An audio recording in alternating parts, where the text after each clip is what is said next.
నమస్కారం friends. So నేను పెట్టిన టైటిల్ ప్రకారం చాలా ఇంపార్టెంట్ పాయింట్స్ మాట్లాడుకుందాం. ఎందుకంటే డే టు డే చాలా బర్నింగ్ ఇష్యూస్ ఉన్నాయి, ఇది మన సమాజంలో జరుగుతున్నాయి. అంటే ఈ మధ్య కంటిన్యూస్ గా చూస్తున్నాం. సో ఆ క్రమంలో ఇప్పుడు లేటెస్ట్ గా ఈ రోజు చూసింది ఒకటి ఏంటంటే జీడిమెట్లలో మన చాకలి ఐలమ్మ గారి మనవరాలు అని, నిజంగా మనవరాలు అని చెప్పుకుంటుందో తెలియదు. సో అంజలి గారు 39 years ఏజ్ అంట ఆమెకి, తల్లికి. సో కూతురు 10వ తరగతి అయిపోయిందో, 10వ తరగతి 16 అంటే అయిపోయిందో, around 10th class. So 10th class లో లవ్. సో లవ్ చేస్తే తల్లి డెఫినెట్లీ చదువుకో అమ్మా, ఇది చాలా ఇంకా లాంగ్ వే టు గో, ఇంకా 10వ తరగతి అంటే చిన్నపిల్లలాగానే చూస్తారు కదా, రైట్? 13 ఏళ్ళకి పెద్ద మనిషి అవుతారు కదా, అరౌండ్ అంతే. సో ఇంకా లాంగ్ వే ఉంది కానీ ఏ తల్లిదండ్రులైనా వద్దంటారు. సో ఆమె కూడా అందరి తల్లిదండ్రులాగా చెప్పింది. కానీ ఆ అమ్మాయి తన బాయ్ ఫ్రెండ్తో కలిసి, బాయ్ ఫ్రెండ్ వాళ్ళ తమ్ముడు, ఇద్దరితో కలిసి, పగ్గెళ్ళ శివ ఇంకేదో పేరుంది, సో ఇద్దరితో కలిసి తల్లిని రాడ్లతో కొట్టి చంపేశాను.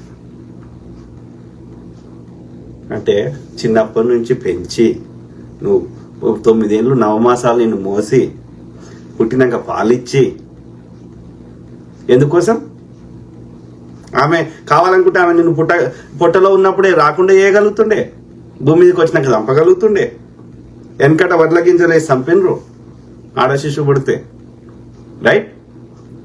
అంటే ఏడికి పోతుంది సమాజం? అరే ఎవడో ఒకటి దొరుకుతాడయ్యా, వెనక ముందు దొరుకుతాడు, ఏడిపోతారు. ఏంది లవ్ అంటే ఏంది? గదే కదా, ఆ కార్యక్రమే కదా. దానికి ముద్దు పేరు లవ్ అని పెడుతున్నావు, అంతే కదా. లేకపోతే ఫ్రెండ్షిప్ చేయొచ్చు కదా. ఫ్రెండ్షిప్కి లవ్కి ఏం తేడా ఉంది? అదొకటే కార్యక్రమం కదా, దానికి ముద్దు పేరు లవ్. సో దుర్మార్గం, సమాజము ఏడిపోతుంది. విలువలు, ఒక కృతజ్ఞత, తప్పు రైటు, ఇది లేని రోజులు మనం ఏం చేయలేని పరిస్థితి. ఇప్పుడు వాళ్ళు నేరం చేస్తారని ముందస్తుగా ఎట్లా తెలుస్తుంది? తెలియనప్పుడు ఎవరేం చేయగలుగుతారు? ఏ పోలీస్ తర్వాత వాళ్ళకి పనిష్మెంట్ ఇస్తే దాన్ని చూసి ఇంకోరు చేయరు అని అనుకుంటాం, కానీ అది ముందస్తుగా మనము అక్కడ జరుగుతుందని గ్రహించలేం కదా. సో చట్టం తన పని తాను చేసుకోబోతుంది, చేయాలి, ఓకే. కానీ చట్టం కంటే కూడా మోర్ ఇంపార్టెంట్ ఇక్కడ మనం గమనించేది క్రమశిక్షణ, డిసిప్లిన్, విలువలతో బతకడం. అందరూ పెద్దవాళ్ళైనా చిన్నవాళ్ళైనా. సో అవి 2 రకాలుగా వస్తాయి. ఒకటి తల్లిదండ్రుల నుంచి జీన్స్ పరంగా కొన్ని లక్షణాలు వస్తాయి, కానీ ఎక్కువ లక్షణాలు మనము పెంపకంలోనే వస్తాయి, పెరిగిన వాతావరణంలోనే వస్తాయి. ఈ ఏ విలువలతో బతుకుతున్నాం అనేది చాలా ఇంపార్టెంట్. అందుకే చిన్నపిల్లల ముందు ఏది పడుతుంది మాట్లాడొద్దు, వాళ్ళు కాఫీ తాగొద్దు, టీ తాగొద్దు, ఇట్లా రకరకాలుగా చెప్తారు. ఆ చిన్నప్పుడు గ్రోయింగ్ మైండ్ లో రిజిస్టర్ అయినాయి, రెస్ట్ ఆఫ్ ద లైఫ్ ఉంటాయి. తర్వాత పెద్దగైనాక అంత ఈజీగా చేంజ్ చేయలేం ఆ న్యూరల్ పాత్వేస్ ని, neural how the brain works అనేది. అందుకని సో కాబట్టి పెంపకం చాలా ఇంపార్టెంట్. రెండోది కొట్టడము, ఫిజికల్ చేయడం వల్ల అది మొద్దుబారిపోతుంది శరీరం, ఇంకా మొండితనం తయారవుతుంది తప్ప దానివల్ల ఎవ్వరి లోపల మార్పు రాదు. అది తల్లిదండ్రులు కొట్టినా, పిల్లలు కొట్టినా, ఇంకెవరు కొట్టినా. కొట్టడం ఈజ్ నాట్ ఫిజికల్, శరీరానికి ఇంకా వాళ్ళు మొండిగా తయారవుతారు, ఇంకా రెసిస్టెన్స్ ఎక్కువ చేస్తారు. That's not the solution. వాళ్ళ ఆలోచన విధానాన్ని మార్చాలి. అంటే తల్లిదండ్రులు మనం చెప్తే వినరు కాబట్టి సరే, దానికి ఒక కౌన్సిలర్ ఉంటారు, కిడ్స్ రిలేటెడ్ కౌన్సిలర్ ఉంటారు, మ్యారేజ్ లో ప్రాబ్లమ్స్ ఉంటే మ్యారేజ్ కౌన్సిలర్స్ ఉంటారు. కౌన్సిలర్ అన్న సైకాలజిస్ట్ అన్న ఒకటే, ఓకే. సో వాడు ముచ్చడి చెప్పి వాళ్ళు 5 ఏళ్ళు 10 ఏళ్ళు చదువుకుంటారు వాళ్ళు సైకాలజిస్టులు. దాని మీద అందులో 20 చాలా విభాగాలు ఉన్నాయి. సో కాబట్టి వాళ్ళు చదువుకొని ఈ న్యూరల్ పాత్వేస్ ని, ఈ న్యూరల్ నెట్వర్క్ ని చేంజ్ చేస్తారు, థాట్ ప్రాసెస్ చేంజ్ చేస్తారు. అది మాటల ద్వారా చేయడం ఒకటి ఉంటుంది. అది కాకుండా ఇంకా చాలా థెరపీస్ ఉన్నాయి. కానీ గోళీలు ఇచ్చేటప్పుడు, మందులు ఇచ్చడం దగ్గర పోవద్దు. బ్రెయిన్కి మందులు లేవు, పండబెడుతుంది తప్ప.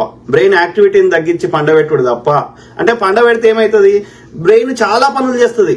ఈ ఆలోచననే కాకుండా హార్మోన్స్ రిలీజ్, కంప్యూటర్ చిప్ లాగా. సో హార్మోన్స్ రిలీజ్ అవుడు, everything controlled by brain, CPU, the main control system. So దాన్ని పండబెడితే మిగతా అన్ని సిస్టమ్స్ పాడైపోతాయి. Digestion system, endocrine, every other system will damage. కాబట్టి మందులు ఇచ్చేటోళ్ళ దగ్గర పోకూడదు దయచేసి. అది ఎప్పుడు పోవాలంటే, ఇవాడు పూర్తిగా మైండ్ దొబ్బింది చూసిర్రా, ఇక వాడు ఉంటలేడు, ఏడబడతాడా, పిచ్చి పనులు చేస్తున్నాడు, ఎవరిని పడితే వాళ్ళని కొడుతున్నాడు, లేకపోతే బట్టలు చింపుకుంటున్నాడు, రోడ్డు మీదనే అసభ్యకరమైన పనులు చేస్తున్నాడు, ఇక వాని మైండ్ వాని కంట్రోల్లో పూర్తిగా పోయినప్పుడు ఇంకా there is no other option other than పండబెట్టుడు. జైలు అన్న పెట్టాలి, లేదంటే మందులు వేసి పండబెట్టాలి. That's the last option. Remaining అన్నిటికీ డిజార్డర్స్కి కొందరు బాగా అడుగుతూ ఉంటారు, కొందరికి తాళం వేసినా లేదా 100 సార్లు చెక్ చేస్తుంటారు. ఇవన్నీ డిజార్డర్స్. వీటన్నిటికీ సొల్యూషన్ ఏంటంటే సైకాలజిస్ట్, ఓకే, లేదా కౌన్సిలర్. ఇట్లా అది విభాగాలు ఉంటాయి. వాళ్ళకి థెరపీ ఉంటుంది. అలా రకరకాలు ఉంటాయి. మాటలు చెప్పుడే కాకుండా కొన్ని కొన్ని ఎక్సర్సైజెస్ రకరకాలు ఉంటాయి. కాబట్టి వాళ్ళ దగ్గర చిన్నపిల్లలైనా పెద్దోళ్ళైనా మనమైనా సరే సిగ్గుపడకుండా మనకి ఏమైనా లోపాలు ఉంటే పోవాలి, అది ట్రీట్మెంట్ చేసుకోవాలి. There is nothing wrong in that. ఇప్పుడు రామ్ గోపాల్ వర్మ ఉన్నాడు, వాడి ఎక్స్ట్రీమ్ ఈ పర్వర్షన్ ఉంది వానికి. స్త్రీ అంటే ఒక డిఫరెంట్ ఉన్నది. It's a disorder. ఆమె కూడా అందరిలాగా ఒక స్త్రీ, ఒక మనిషేరా అయ్యా, ఆమెకు కూడా రోగం వస్తుంది, ఆమెకు కూడా జ్వరం వస్తుంది, ఆమెకు కూడా ఫీలింగ్స్ ఉంటాయి అన్న భావన లేకుండా ఆమెని ఒక శరీరంగానే చూస్తున్నాడు. అదొక డిజార్డర్. సో ఆయన ఏది ఇట్లాంటి డిజార్డర్ ఉన్న వాళ్ళు చాలా మంది ఉన్నారు సమాజంలో. సో వీళ్ళందరికీ ఏంది కౌన్సిలింగ్. అరే స్త్రీ అంటే ఇది కాదురా, ఆమె కూడా చచ్చిపోతుందిరా, ఆమెకు కూడా రోగాలు వస్తాయిరా, అదొక కొవ్వు పదార్థమేరా బ్రెస్ట్ లో ఉండేది, అంతకుమించి ఏం లేదురా అయ్యా. స్త్రీలకి కొన్నిట్లలో ఎక్కువ ఫ్యాట్ అక్యుములేట్ అవుతుంది, మగవాడికి గుండెపోట్లు వస్తాయి, స్త్రీకి రావు, ఇది డిఫరెంట్ గా మెకానిజం ఉంది అనేది వానికి ప్రాక్టికల్ గా చూపెడితే, 4 శవాలను తీసుకుపోయి కోసి చూపెడితే అప్పుడు వాని ఆలోచన కొంచెం మారుతుంది. అర్థమైందా? సో ఒక మనిషికి ఆ ప్రేమ అనే శరీరానికి తోటి కాదు కదా ప్రేమ అనేది. మనిషికి ఉండే ఆ ఎమోషనల్ బంధం నుంచి వచ్చినప్పుడు అది వేరే లెవెల్ ఉంటుంది. అది శరీరం కాదు అది. కానీ మనలకి ఏది ఇది పూర్తిగా ఎంజాయ్ చేయడం తెలియదు, తిండిని పూర్తిగా ఎంజాయ్ చేయడం తెలియదు, సెక్స్ని పూర్తిగా ఎంజాయ్ చేయడం తెలియదు, ఆ ఎమోషన్స్ వాల్యూ తెలియదు, ఏది తెలియదు. ఒక ఎందుకు బతుకుతున్నామో తెలియకుండా బతికేస్తున్నాం. అంటే ఒక జీవోత్సవం లాగా బతుకుతున్నాం. అందుకని 40-50 ఏళ్లకే అడ్డమైన రోగాలు తెచ్చుకొని బీపీలు, షుగర్లు, మెంటల్ డిసీజెస్, రకరకాల రోగాలు తెచ్చుకొని 100 ఏళ్ళు ఆరోగ్యంగా బతకాల్సిన వాళ్ళం 50-60 ఏళ్ల తర్వాత ఎప్పుడు చేస్తామో సాగు కోసం ఎదురు చూసుకుంటూ ఉండే దుస్థితికి మన జీవన విధానాన్ని మార్చుకొని నాశనం చేసుకుంటున్నాం. ఇది అందరూ సెల్ఫ్ గా ఆలోచించుకోవాల్సిన విషయం ఉంది. ఓకే, ఆ క్రమంలో ఇంకో ఇన్సిడెంట్ ఏది ఈ మధ్య చాలా అయినాయి. మేఘాలయాలో ఒకటి అయింది. ఏది అతన్ని పెళ్లి చేసుకొని ఆల్రెడీ ముందే వేరే వాడితో సంబంధం పెట్టుకొని ఇతన్ని పెళ్లి చేసుకొని ఇతన్ని హనీమూన్ అండ్ ట్రిప్ కని తీసుకుపోయి అక్కడ చంపేసి అది న్యాచురల్ డెత్ లెక్క క్రియేట్ చేయొచ్చు. ఇది మేఘాలయాలో జరిగింది రీసెంట్ గా. తర్వాత మన సిద్దిపేటలో ఒక ఇన్సిడెంట్ జరిగింది, సంగారెడ్డిలో ఒక ఇన్సిడెంట్ జరిగింది. ఇట్లా వరంగల్ అయితే పాపం డాక్టర్, ఎంత ఆమె టీచర్, మనకు తెలిసిన వాళ్ళే, అంటే గురుకులాలు పనిచేసే ఆమె చెప్పి నాకు అప్పుడప్పుడు మాట్లాడేది ఒక టీచర్. సార్ నా కొలీగ్ అండి, నా పక్క కూర్చుండేది అని చెప్పింది ఆమె. సో వాళ్ళ హస్బెండ్ డాక్టర్, ఓకే, మంచి యూకేలో ఇక్కడ చదువుకొని వచ్చిండు. సో ఈ ప్రియంతో అఫేర్ పెట్టుకున్నది, పెళ్లి అయ్యి ఇంకా 7 ఏళ్ళలో ఎంత అయింది. భర్తను చంపించింది. ఇప్పుడు రీసెంట్ నిన్న జరిగింది అదేంటి మన గద్వాల, ఓల్డ్ మహబూబ్నగర్ లేదా గద్వాల. సో పెళ్లి ఎప్పుడు లాస్ట్ మంత్ చేసుకున్నది, May 17th ఎప్పుడు, మే సంవేర్. ఓకే, సో ఈ మంత్ చంపించింది ఇంట్లో ఉండి. న్యాచురల్ ఎందుకు చేస్తున్నారు వీళ్ళు? ఇక ఆమె తల్లి ఊడ్చటామేనంట బ్యాంకులో, ఆ బ్యాంక్ లో ఉండే భర్త చనిపోయిండు. సో చనిపోయిండు అంటే నాకు డౌట్ వస్తుంది, ఎందుకంటే ఈమె అఫేర్లు పెట్టుకుని ఈ కల్చర్ ఉంది అంటే భర్తను కూడా చంపి ఉంటది ఆమెనే, నాకు డౌట్ వస్తుంది. ఓకే, ఎందుకంటే ఏమైతుంది, ఈ కొంతమందికి ఒక అంటే అది మరి కొంతమందికి మరి ఇప్పుడు వాళ్ళకి కోరికలు ఉంటే భర్తతో తీర్చుకునే ప్రయత్నం చేయరు. వాడు ఎందుకో నచ్చరు, వాళ్ళకి కారణం అనేకం. ఓకే, సో ఇప్పుడు భర్తతో టైం స్పెండ్ చేస్తే, వాళ్ళు ఏకాంతంగా ఉంటే తప్పకుండా వాళ్ళు ఎనఫ్ టైం స్పెండ్ చేస్తే వాళ్ళకి కావాల్సినట్టు అవుతుంది. ఇంకేమన్నా ఆమెకు కావాల్సిన విధంగా ఆమెకు తృప్తి లేకపోతే దానికి కూడా కౌన్సిలర్ ఉన్నారు, దానికి కూడా వాళ్ళు ఉన్నారు. ఏది నాకు తృప్తి వస్తలేదంటే ఆమెకు చెప్పాల్సిన ఆమెకు చెప్తారు, ఆయనకి చెప్పాల్సిన ఆయనకి చెప్తారు. ఆ విధంగా ఇద్దరు తమ యొక్క ఈ సెక్సువల్ కౌన్సిలింగ్ తీసుకొని ఆ యొక్క దాన్ని కూడా పూర్తిగా ఎంజాయ్ చేయొచ్చు.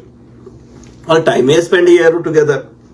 టైం స్పెండ్ చేయనప్పుడు కార్యక్రమాలు ఎట్లయితే కావు. కానీ బయట బయట వేరే విషయంలో ఇతను బిల్లు కట్టలేదనో ఇంకో విషయంలో ఏమన్నాడనో కోపం పెట్టుకుంటారు ఇద్దరు. నేను అనేది ఒక స్త్రీలని అంటలేను, బోత్ వైస్ వర్స. సో ఆ విషయాలని బెడ్రూమ్ లో తీసుకొస్తారు.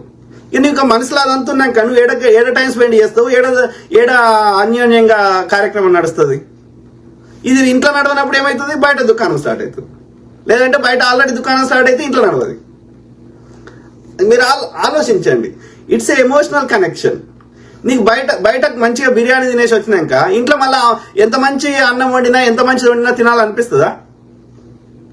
మనకి ఏమైపోయిందంటే అదొక ఫిజికల్ యాక్ట్ అన్న భావన చాలా మందికి ఉంది. No it's beyond that. అది అర్థం చేసుకున్నప్పుడు సెక్స్ ని నిజంగా ఎంజాయ్ చేసే విధానమే మారిపోతుంది. When you really connect to the other person emotionally, you will enjoy its fullest form. లేకపోతే అది ఏది ఒక పెరిఫెరీ మాత్రమే. దానిలో నిజంగా ఆ కామసూత్రాన్ని ఆయన రాసిన ఆయన ఎన్ని భంగిమలు ఏంది ఎట్లా ఏంటిది అవన్నీ నువ్వు ఆ ఫ్రీగా నీ ఒక వ్యక్తితోటి 100% ఫ్రీగా ఉన్నప్పుడు, ఇద్దరికి ఆ స్వేచ్ఛ ఉన్నప్పుడు, ఒక మిత్రునిలాగా ఉన్నప్పుడు అది you try all the experiments. నీకు అన్యోన్యత ఎక్కడిది, నీ పర్సనల్ టైం ఎక్కడిది, ఆ ప్రయత్నం చేయాలనే ఆలోచన ఎక్కడిది? సేమ్ ఒకటే విధంగా ఎవ్రీ టైం ఏదో టైం పాస్ ఏదో చేస్తే దాంట్లో నువ్వు అనుభవిస్తలేవు. కాబట్టి యూ ట్రై టు ఫైండ్ ఇంకో పర్సన్. It never ends. ఇంకోటి అన్నోన్ పర్సన్ దగ్గర ఏంటంటే ఆ యొక్క సిగ్గు అనేది ఏమంటారు అవన్నీ పోతున్నాయి అన్నట్టు. So you keep on trying until. కానీ ఏది తృప్తి ఉండదు, అంతే. అది ఎందుకు పనికిరాదు. ఇట్లనే సమస్యలు వస్తాయి. ఓకే, సో ఈ కేసులో, ఈ మహబూబ్ నగర్ కేసులో, ఈ గద్వాల కేసులో ఏంటంటే, సో తల్లి బ్యాంక్ లో ఉండే ఎంప్లాయీతో అఫేర్ పెట్టుకున్నది. సో ఆ దుర్మార్గుడు ఇప్పుడు చాలా మంది చెప్తున్నారు స్టెప్ ఫాదర్, స్టెప్ సిస్టర్. అమెరికాలో ఎందుకు చట్టాలు చాలా స్ట్రిక్ట్ ఉంటాయి. ఈ స్టెప్ అంటే విడాకులు తీసుకున్నాక మళ్ళీ పెళ్లి చేసుకుంటారు కదా. సో పెళ్లి చేసుకుంటే స్టెప్ ఫాదర్ కానీ స్టెప్ మదర్ కానీ ఉంటే, సో వాళ్ళు సొంతం కాదు కాబట్టి, సో వాళ్ళతో పిల్లల్ని చిత్రహింసలకు గురి చేయడము, లేకపోతే పిల్లలతోటి అట్లా అసభ్యకరంగా లేకపోతే ఇట్లా ఇవి చేయడము, ఇవన్నీ అఫేర్ టైప్ ఇవన్నీ చేయడం అని అమెరికాలో చాలా స్ట్రిక్ట్ రూల్స్ పెట్టారు. పిల్లల రిలేటెడ్ ఎవరు పిల్లల తెరు వచ్చినా వెరీ వెరీ స్ట్రిక్ట్ పనిష్మెంట్స్ అన్నట్టు. పిల్లలని ఏ రకం కూడా అబ్యూజ్ చేయడానికి వీలు లేకుండా చాలా స్ట్రిక్ట్ చట్టాలు తెచ్చారు. అంటే చట్టాలు మన దగ్గర కూడా ఉన్నాయి, కానీ దాన్ని ఇంప్లిమెంట్ చేస్తున్నారు అమెరికా వేరే దేశాల్లో, మన దేశంలో ఇంప్లిమెంట్ చేస్తున్నారు. ఓకే, అంతే తేడా. ఓకే, సో ఆ క్రమంలో ఏంది ఈ ఇండియాలో కూడా చాలా మంది చెప్పారు నాకు, వాడు తల్లి అని చెప్పి ఆమె డివోర్స్ అయిన వాళ్ళు ఎవరినో చూసుకొని వస్తాడు, వాడు తల్లి పేరు చెప్పి వస్తున్నాడు. వాడు కానీ వాడే మెయిన్ మగవాడే. కానీ వాడు మెయిన్ వచ్చే ఉద్దేశం తల్లి కోసం వస్తలేడు, తల్లి పేరు చెప్తున్నాడు కానీ తల్లి కోసం కాదు, బిడ్డ కోసం వస్తున్నాడు అంట. ఇది చాలా మంది చెప్పారు నాకు. ఓకే, అంటే వాడి మెయిన్ గోల్ ఆమె పేరు చెప్పకపోతే వాడు ఆమె రానియదు కాబట్టి ఆమె పేరు చెప్పి వస్తున్నాడు, కానీ వాడి మెయిన్ ఇంటెన్షన్ ఈజ్ డాటర్స్. ఎందుకంటే ఆమె ముసలిది అయిపోతుంది, ఈమె వయసులో ఉంటుంది. ఓకే, ప్లస్ వాళ్ళకి మగతోడు లేదు కాబట్టి, సో వీడు is trying to take advantage. Okay, so ఆ క్రమంలో ఈ కేసులో ఇంకోటి గమనించాలి. చాలా మంది అనుకుంటారు నేను తల్లిదండ్రులు ఏం పని చేసినా పిల్లలు మాత్రం మంచిగా ఉండాలంటారు. తండ్రి దొంగ అయినా నా కొడుకు మాత్రం హీరో ఉండాలంటారు. ఓకే, తల్లి వ్యభిచారం చేసినా నా బిడ్డలు మంచిగా బతకాలనుకుంటారు. ఇంకా వాళ్ళు గొప్ప చెప్పుకుంటారు, నేను దొంగతనం చేసైనా నా కొడుకుని మంచి IAS చేపియాలి, అమెరికాకు పంపాలి, ఇట్లా చెప్తారు. సేమ్ థింగ్, తల్లి వ్యభిచారం చేసైనా పడుకోనైనా సరే, పడుపు వృత్తి చేసైనా సరే, నా శరీరాన్ని అమ్ముకొనైనా, నా రక్తం అమ్ముకొనైనా సరే నా పిల్లల్ని గొప్ప వాళ్ళని చేయాలి అని నేను ప్రయత్నం చేసినా, చదివించినా అని వాళ్ళు ఇంకా ఏదో అంటే ఇప్పుడు మరి అందరూ అట్లా అమ్ముకోలేరు కదా. సో అదే అమ్ముకోవడము అది ఇక వేరే టాపిక్ అవుతుంది. కానీ నేనేమంటున్నా, వాళ్ళు గొప్ప చెప్పుకుంటారు, కానీ వీళ్ళు గమనించింది ఏంటంటే ఏమంటారు, ఆ యొక్క చెట్టు మీదకి వెళ్ళి పడే కాయ గాని పండు గాని చెట్టు నుంచి దూరం పడది, చెట్టు దగ్గరనో చెట్టు పరిసర ప్రాంతాలనే పడుతుంది. సేమ్ వే మనం ఎంత నోరుతోటి ఏం చెప్పినా మనం చేసే ప్రతి చర్యని పిల్లలు గమనిస్తారు. సో కాబట్టి నువ్వు నోరుతోటి చెప్పేది ఎక్కది, మనం చేసే పనులు వాళ్ళు గమనిస్తారు. గమనించి అవి తప్పు కాదు, మా నాయన దొంగతనం చేసినప్పుడు నేను చేస్తే తప్పేంది, మా అమ్మ వ్యభిచారం చేసినప్పుడు నేను చేస్తే తప్పేంది అన్న భావన వాళ్ళకి రిజిస్టర్ అయిపోతుంది. కాబట్టి తప్పకుండా వాళ్ళు కూడా చేసే అవకాశం ఉంటుంది. ఎందుకంటే అది నీకు తప్పే అనిపిస్తలేదు కదా. సో కాబట్టి నేను ఏమంటున్నా, మన ప్రవర్తన చూసి మన పిల్లలు నేర్చుకుంటారు కానీ మనం చెప్పే మాటలను బట్టి నేర్చుకుంటారు అనుకుంటే మన భ్రమాది. ఇక్కడ తల్లిదండ్రులు చాలా చాలా పెద్ద మిస్టేక్ చేస్తారు, బిగ్ మిస్టేక్ చేస్తారు. నో నో ఇది కరెక్ట్ కాదు. ప్లస్ ఏ సమస్య ఉన్నా డైరెక్ట్ ఫస్ట్ కొడుతూనే ఉంటారు. అది పరిష్కారం కాదు. వాళ్ళ మైండ్లో ఒక ఆలోచన ఉన్నప్పుడు నువ్వు కొడితే ఆలోచన మారిపోతుందా?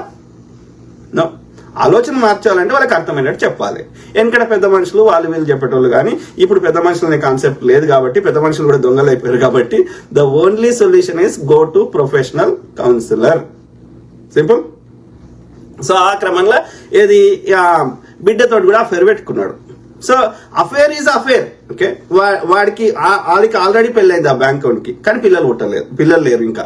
అంటే వాడికి అనలేదో పుడతలేరో సంథింగ్ ఏదున్నా కానీ వాడికి అయితే పిల్లలు లేరు. సో ఫార్ పెళ్ళి అయింది. ఓకే, సో అయితే వీళ్ళిద్దరి మధ్యలో అఫేర్ నడిచినాక వాళ్ళు అన్ని న్యూస్ ఛానల్ వచ్చిందే చెప్తున్నాను, నా సొంత కవిత్వం ఏం యాడ్ చేస్తలేను. సో ఆ క్రమంలో ఇది వాడు ఫస్ట్ వాళ్ళ వైఫ్ ని చంపాలనుకున్నారట ఇద్దరు కలిసి. ఫస్ట్ అయితే ఇది అరేంజ్డ్ మ్యారేజ్, ఇంకా ఇది లవ్ కూడా కాదు. ఇది ఇప్పుడు ఈ కేసులో ఈ అమ్మాయి వాళ్ళది కర్నూలు, ఇప్పుడు బ్యాంక్ మేనేజర్ ఇదంతా. ఈ అబ్బాయి వాళ్ళది గద్వాల. ఓకే, సో అది దగ్గరనే కదా, అంత దూరమేం కాదు. సో మన బార్డరే కదా. సో ఆ క్రమంలో ఇది అరేంజ్డ్ మ్యారేజ్. సో వీళ్ళు చూసి వచ్చారు, అమ్మాయి నచ్చినాక సో మళ్ళీ మధ్యలో వచ్చి వెళ్ళిపోయి అంటే ఆమె వచ్చినాక ఆమెకి ఏమైనా నచ్చలేదా, వీళ్ళ ప్రవర్తన నచ్చలేదా, ఈ కుటుంబంలో సెట్ కాననుకుందా, ఏమనుకుందో కానీ ఏదో మరి, లేకపోతే ముందస్తుగానే పెద్ద ప్లాన్ చేసిందా, మనకు కరెక్ట్ ఐడియా లేదు. కానీ వెళ్ళిపోయి వానితోటి కలిసి వాడి పేరు ఏదో ఉండే. సో వానితోటి కలిసి ఎక్కడికి పోయింది? చెన్నైకి పోయింది. చెన్నై పోయి వారం 10 రోజులు ఉండి మళ్ళీ వారం 10 రోజుల తర్వాత మళ్ళీ ఇతనికి కాల్ చేసింది. ఈ తేజేశ్వర్కి కాల్ చేసి, నేను మా అమ్మ కట్నం గురించి ఇబ్బంది పడుతుంది, నేను మరి వీలైతుందో లేదో అని ఆలోచించి వెళ్ళిపోయినా, కానీ నువ్వు అంటే నాకు చాలా ఇష్టము. ఎంగేజ్మెంట్ అయినాక వచ్చి మరి ఇదంతా అయినాక మళ్ళీ వానితోటి వారిపోయింది చెన్నైకి. పారిపోయి వచ్చినాక మళ్ళీ కాల్ చేసి, నేను నీతోటే ఉంటా, నిన్నే పెళ్లి చేసుకుంటా, అది ఇదని మళ్ళా అంటే తర్వాత అయినాక మాట్లాడదాం ఆ ఇంటెన్షన్ ఏంది అనేది. సో అయిన తర్వాత సరే ఇతను నమ్మి వీళ్ళ తల్లిదండ్రులు సహకరించకపోయినా ఒప్పుకోకపోయినా, లేకపోతే నీ ఇష్టం రాని వదిలేసినా, ఈయననే ఖర్చు పెట్టుకొని ఈయననే పెళ్లి చేసుకొని తర్వాత తర్వాత ఇప్పుడు ఇన్సిడెంట్ ఈయన భూములు కొలవడానికి పోతాడంట. ప్రైవేట్ సర్వేయర్ అంటే కొలవడానికి పోతే వాళ్ళతోటి సుపారీ ఇప్పించి, సో ఇట్లా కర్నూలులో భూమి కొలవాలని చెప్పి తీసుకొని పోతుంటే మార్గ మధ్యలో ఆ యొక్క సుపారీ గ్యాంగ్ తోటి ఓడైతే ఈమె ఏమంటారు అఫేర్ పెట్టుకున్నాడు. వాళ్ళ అమ్మ యొక్క ఏమంటారు ఉంచుకున్నాడు ఏమంటారు. సో ఓకే, వాళ్ళ అమ్మ మిండాడు అంటారు కదా, ఉంచుకున్నాడు. సో ఆ ఉంచుకున్నాడు 2 లక్షలకి సుపారీ ఇస్తే 2 లక్షలకి ఇతన్ని చంపేశారు ఆ ముగ్గురు కలిసి, ఆ సుపారీ గ్యాంగ్. సో ఇదంతా ఇంట్లో ఉండి నాకు ఏం తెలియదు అన్నట్టుగా ఈమె కామ్ గా ఇది నటిస్తున్నది. అంటే ఇక్కడ ఏమర్థమవుతుంది మనకి, ఇక్కడ వాడి పిల్లాన్ని చంపాలని ట్రై చేసిండంట. ఫస్ట్ వీళ్ళ ప్లాన్ ఏందట అంటే వాడి పిల్లాన్ని చంపాలనుకున్నారంట, కానీ అది ట్రై చేస్తే అది ఏదో మధ్యలో ఆ ప్లాన్ వర్కౌట్ కాలేదంట. Then they change their plan. ఏమని ఇతన్ని చంపమని ఈమెనే ఐడియా ఇచ్చిందంట. సో ఆ విధంగా ఇతన్ని చంపేపించింది. సో ఇక్కడ ఈ భర్తతోటేమో 120 సార్లు మాట్లాడిందంట పెళ్ళైనాక ఫోన్లలో. సో అదే వాడి పేరు ఏదో ఉంది కదా. సో వాడితోటి 2000 సార్లు ఉన్నాయంట ఫోన్ కాల్ డేటాలో. సో ఇక్కడ ఏమర్థమవుతుంది మనకి, కొంచెం అర్థం చేసుకునే ప్రయత్నం చేస్తే, ఈమె పెళ్లి చేసుకుని ఇతనితో ఉండాలనుకుంటే వాడికి ఈ సుఖం ఎరిగింది. ఈ అమ్మాయి వాళ్ళ అమ్మ దగ్గర సుఖం వస్తలేదు, వాని పెళ్ళాం దగ్గర సుఖం వస్తలేదు ఈ బ్యాంక్ వాడికి. కానీ ఈ అమ్మాయి దగ్గర సుఖం వస్తుంది వాడు అనుకున్న అది కోరికలు. ఈ అమ్మాయికి కూడా సేమ్ వైస్ వర్సా ఉన్నది. ఓకే, వాళ్ళ అమ్మనేమో అరే నాకు వాని పెళ్ళాముంది, నేను అఫేర్ పెట్టుకున్న తోటి నువ్వు మళ్ళీ ఏంది నీ కథ ఏంది అని వాళ్ళ అమ్మ. కానీ వీడికి ఇష్టం ఉంది, ఈ అమ్మాయికి ఇష్టం ఉండి దీన్ని పర్మనెంట్ ఇష్టంగా మార్చుకోవడానికి ఏం చేసిరు ఈ మధ్య కాలంలో ఈ పెళ్లి అవుడు ఇదంతా ప్రాసెస్ జరిగింది. వీళ్ళ అమ్మాయి చెప్పినట్టు ఇన్నదా అమ్మాయి, ఇన్నాక వాడు ఊకోలే, వాడు కంపల్సరీ అది డౌట్, అక్కడ డౌట్. ఇది పోలీసులు విచారణ చేసి చెప్పాలి. ఇది ముందస్తుగానే పెళ్లికి ముందే ఒక ప్రీ ప్లాన్డా, లేకపోతే ఈమె ఇడికి వచ్చినాక ఇక్కడ నచ్చక వాడే నచ్చి మళ్ళా మనసు మార్చుకొని అక్కడికి పోయిందా చెన్నైకి, ఇక్కడ ఇది క్లారిటీ రావాలి ఇన్వెస్టిగేషన్ లో. ఓకే, సో ఆ విధంగా వాడితోటి చెన్నైకి పోయినాక అయితే ఆమె అయితే డిసైడ్ చేసుకున్నారు వాళ్ళిద్దరు ఏమని, నా పిల్లాన్ని సంపుడో వదిలేసుడో చేసుడు, నీ మొగన్ని నువ్వు సంపుడో వదిలేసుడో, సంపుడే ఇద్దరిని సంపుడే, వాని పిల్లాన్ని వెనక తర్వాత చంపి న్యాచురల్ డెత్ లెక్క క్రియేట్ చేయాలి. సో ఆ క్రమంలో 17th మాయమైతే ఇప్పుడు దొరికిరు వాళ్ళు. ఎందుకంటే 7 days నుంచి దొరకకపోతే అందరు పోలీస్ కంప్లైంట్ చేసి గాలింపు చేస్తే అక్కడ దొరికిరు కర్నూలులో. ఓకే, సో అంటే ఇక్కడ అయితే సో ఇది ఇద్దరు డిసైడ్ చేసుకొని సంపుడు ఎందుకు మనం ఆలోచించండి, కామన్ సెన్స్ ఒక సామాన్యులుగా ఆలోచిద్దాం. సంపుడు ఎందుకు, విడిపోవచ్చు కదా, డివోర్స్ తీసుకోవచ్చు కదా. ఇన్ని కేసులు, ఇది ఒక్క కేసు చెప్తలేను, మిగతా ఇప్పుడు ఆ కేసు ఈ కేసు ఈ వరంగల్ కేసు ఇంకో కేసు మేఘాలయ కేసు, విడిపోతే అయిపోయింది కదా. అరే మంచి ఉద్దేశంతో కలిసినావు, కానీ విడిపోతే సమస్య లేదు కదా. నీకు నచ్చినంత నువ్వు వాడికి నచ్చినంత వాడు ఉంటాడు కదా. నాకేమనిపించిందంటే ఇక్కడ వాళ్ళు ఫస్ట్ ఆఫ్ ఆల్ కొంత ప్రీ ప్లాన్డ్ వచ్చారు వాళ్ళు. ఏమని, ఇతని దగ్గర ఇప్పుడు సంపేషణం అనుకో, అన్ని రకాలుగా లాభం. అది న్యాచురల్ డెత్ లెక్క క్రియేట్ చేస్తే ఒకటి మనకి ఇన్సూరెన్స్ పైసలు వస్తాయి, తర్వాత అతని మీద ఉండే ఆస్తిలో గీస్తులో ఏదో ఒకటి వస్తాయి, తర్వాత ఈమెకి చెడ్డ పేరు రాదు, ప్లస్ ఈమెకి నచ్చినంత ఉండొచ్చు. ఇప్పుడు వరంగల్ కేసులో సేమ్ స్టోరీ కదా. 8 ఏళ్ళ నుంచి కలిసి ఉన్నావు, డాక్టరు యూకేలో చదువుకొని వచ్చిండు, నువ్వు ఎవరితోటో అఫైర్ పెట్టుకున్నావు గురుకులాల్లో పనిచేసుకుంటా. సో భర్తకు నువ్వు అఫైర్ పెట్టుకున్నది కూడా తెలియదు, అయినా ఎందుకు చంపినావు, వానితోటి నువ్వు పోవాలి, వీడిని వదిలేసిపో, వీడు ఇంకో ఆమెను ఎవరినో చేసుకుంటాడు, లేకపోతే వాడు ఒంటరిగా ఉంటాడు, ఎందుకు చంపాలి. ఈయన చంపితే ఈయన పేరు మీద ఉన్న ఇన్సూరెన్స్ పైసలు, ఈయన పేరు మీద ఉన్న ఆస్తులు అన్ని వస్తాయి, నీకు ఏ చెడ్డ పేరు రాదు. ఒక ఏడాది 2 ఏళ్ళు ఏడ్చినట్టు నటించి ఆ తర్వాత ఎవరేమన్నారు, అత్తగారు ఏమన్నారు, ఇంకో సైడ్ ఏమన్నారు, ఆ సైడ్ ఏమన్నారు, సమాజం ఏమన్నది, ఒక 1-2 years ఏడిచి తర్వాత ఏం చేస్తావు బిడ్డ, వయసులో ఉన్నావు, ఎల్లకాలం ఒంటరికి ఎట్లుంటావు అని వాళ్ళే తీసుకొని నీకు నచ్చిన చేసుకో బిడ్డ అని వాళ్ళే వదిలేస్తారు. సో అన్ని రకాలుగా నీకు లాభం అవుతుంది. కానీ వాళ్ళ తల్లిదండ్రులు ఎంత కష్టపడి ఇష్టపడి పెంచుకున్నారు కదా. సో ఇది కరెక్ట్ కాదు. ఈ పైసా అంటే ఇక్కడ ఏముంది, ఇక్కడ మనం గమనిస్తే 2 ఉన్నాయి. భర్తతోటి ఉండాల్సింది ఇంకోతోటి ఎందుకు పోతున్నావు అంటే వాని దగ్గర నీకు వీడిచ్చే సుఖం కంటే ఎక్కువ ఉంది. అది ఇద్దరు అండర్స్టాండింగ్ తోటి చేసుకునేదిరా, ఒకటి ఇచ్చేది కాదు అది సెక్స్ అనేది. ఓకే, అది మొగడు ఎంజాయ్ చేయడు, ఆడది ఎంజాయ్ చేస్తుంది, మొగడు ఎంజాయ్ చేస్తాడు, ఇద్దరు ఎంజాయ్ చేస్తారు. కాబట్టి ఇద్దరికి అది ఇంకా కొంతమంది అయితే రామ్ గోపాల్ వర్మ లాంటి సైజులు గీజులు ఏమో మాట్లాడతాడు. అట్లా ఉండదురా అయ్యా, ఆ లోపల ఏముండదు. నర్వస్ సిస్టమ్, అది నర్వస్ సిస్టమ్ ని, పెరిఫెరల్ నర్వస్ సిస్టమ్ ని స్టిమ్యులేట్ చేస్తున్నాం. ఇప్పుడు నర్వస్ సిస్టమ్ తీసేయండి, ఈ నాడీ వ్యవస్థను తెలుగులో ఏమంటారు, నాడీ వ్యవస్థ అంటారు కదా, నాడీ వ్యవస్థను తీసేయండి. నువ్వు శరీరం ఎంత రుద్దుకున్నా ఏం కాదు, ఆడమ్మగా ఎంత రుద్దుకున్నా ఏం కాదు. ఆ రుద్దుట్లో కూడా వేరే ఉంటుంది. మళ్ళా డీప్ టిష్యూ మసాజ్, ఇంకో మసాజ్ చేస్తే ఆ సెక్సువల్ రాదు. ఎరోటిక్ మసాజ్ అంటే ఆ పెరిఫెరీలో లైట్గా చేసినప్పుడే వస్తుంది. సో ఏంటది, నర్వస్ సిస్టమ్ని స్టిమ్యులేట్ చేస్తున్నాం అంతే. అర్థమైందా? That is nothing but sex. Sex అంటే అది ఏందో కాదు. ఇప్పుడు ఈ ప్రైవేట్ ఆర్గాన్స్, మొగాడైనా ఆడదైనా, సో ప్రైవేట్ ఆర్గాన్స్ లో ఉండేటువంటి నర్వస్ సిస్టమ్ ని ఆడ ఎక్కువ నర్వ్స్ ఉంటాయి. మొగాడికి ఒక ఎన్నో మిలియన్స్ ఉంటాయి, స్త్రీకి లోపల బిలియన్స్ ఉంటాయి క్లిటోరిస్ అనే ఆర్గాన్ కి. ఓకే, సో అది కాబట్టి స్త్రీ ఎక్కువ స్టిమ్యులేట్ అవుతుంది, ఎక్కువ భావతృప్తి పొందుతుంది మొగాడి కంటే. అర్థమైందా? సో కాబట్టి ఆ నర్వస్ సిస్టమ్ ని మనం స్టిమ్యులేట్ చేస్తున్నాం. నర్వస్ సిస్టమ్ తీసేయండి, నువ్వు ఎంత శరీరాలు ఎన్ని రుద్దుకున్నా ఎన్ని గంటలు చేసినా ఏమీ ఉండదు, రక్తం వచ్చుడు తప్ప. అర్థమైందా?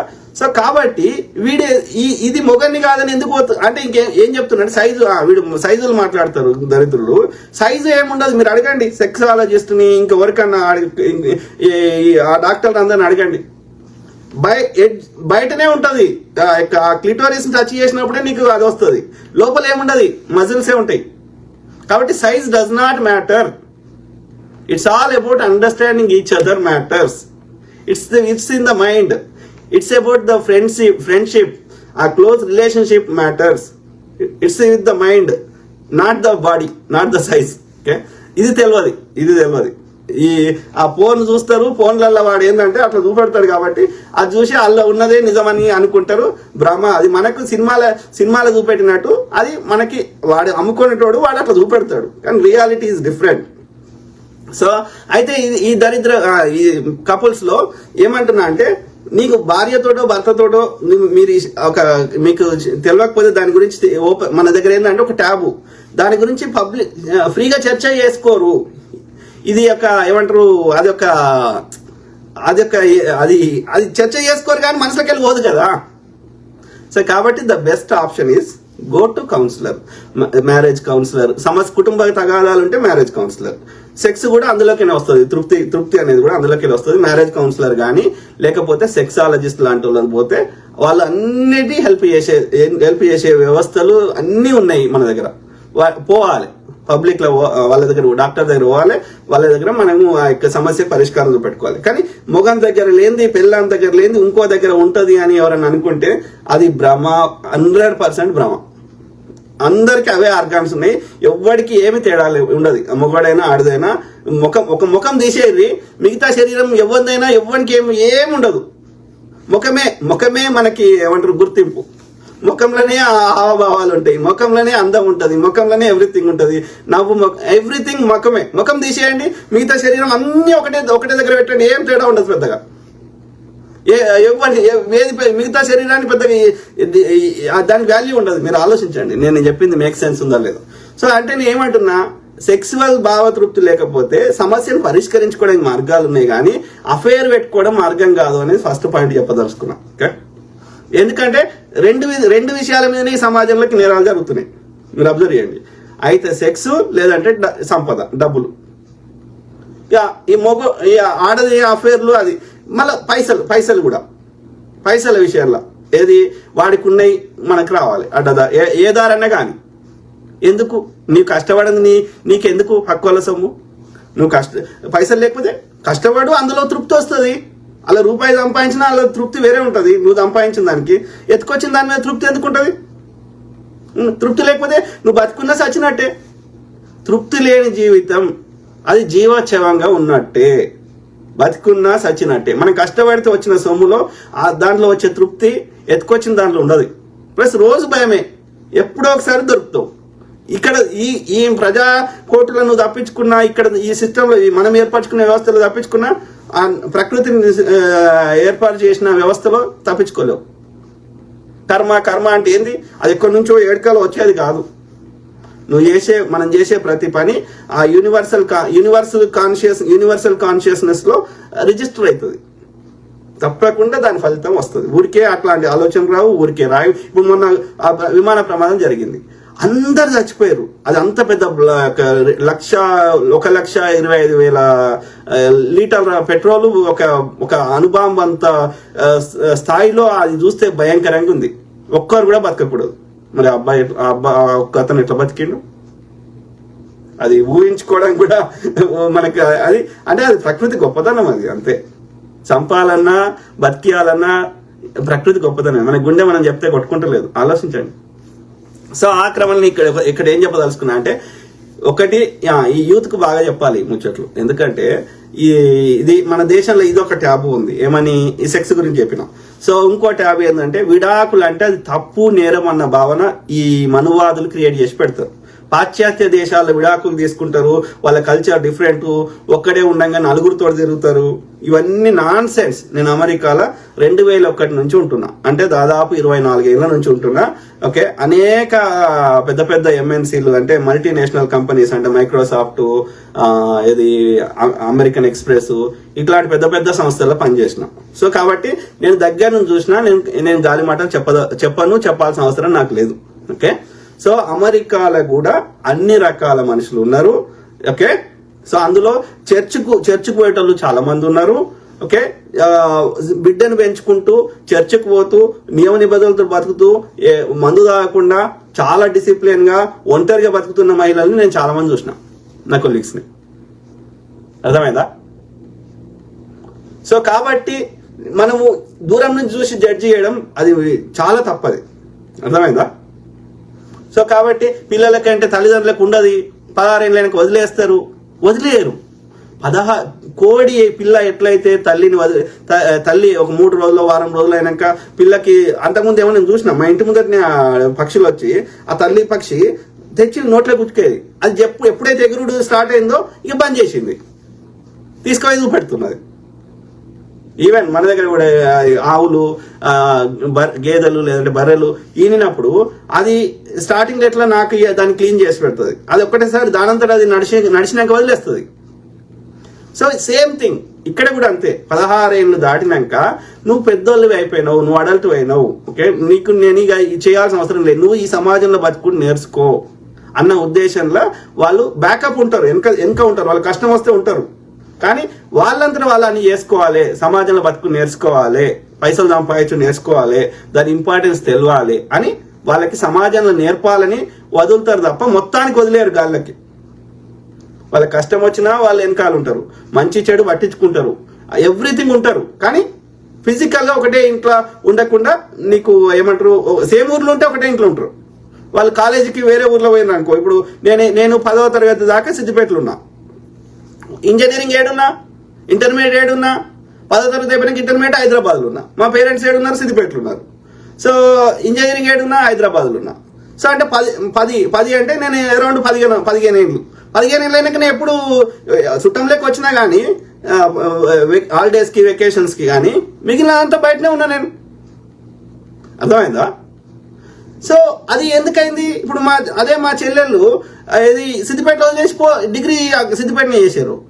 తర్వాత చెల్లెని లాంగ్ టర్మ్ మెడిసిన్ చదువుపోయా అంటే హైదరాబాద్లో చదివే ఆడ శ్రీ చైతన్య అలా చదువుకోవాలంటే లాంగ్ టర్మ్ వేస్తే అది ఉండదు, తల్లిదండ్రులు విడిచిపెట్టి ఉండదు, సిద్దిపేట విడిచిపెట్టి ఉండదు.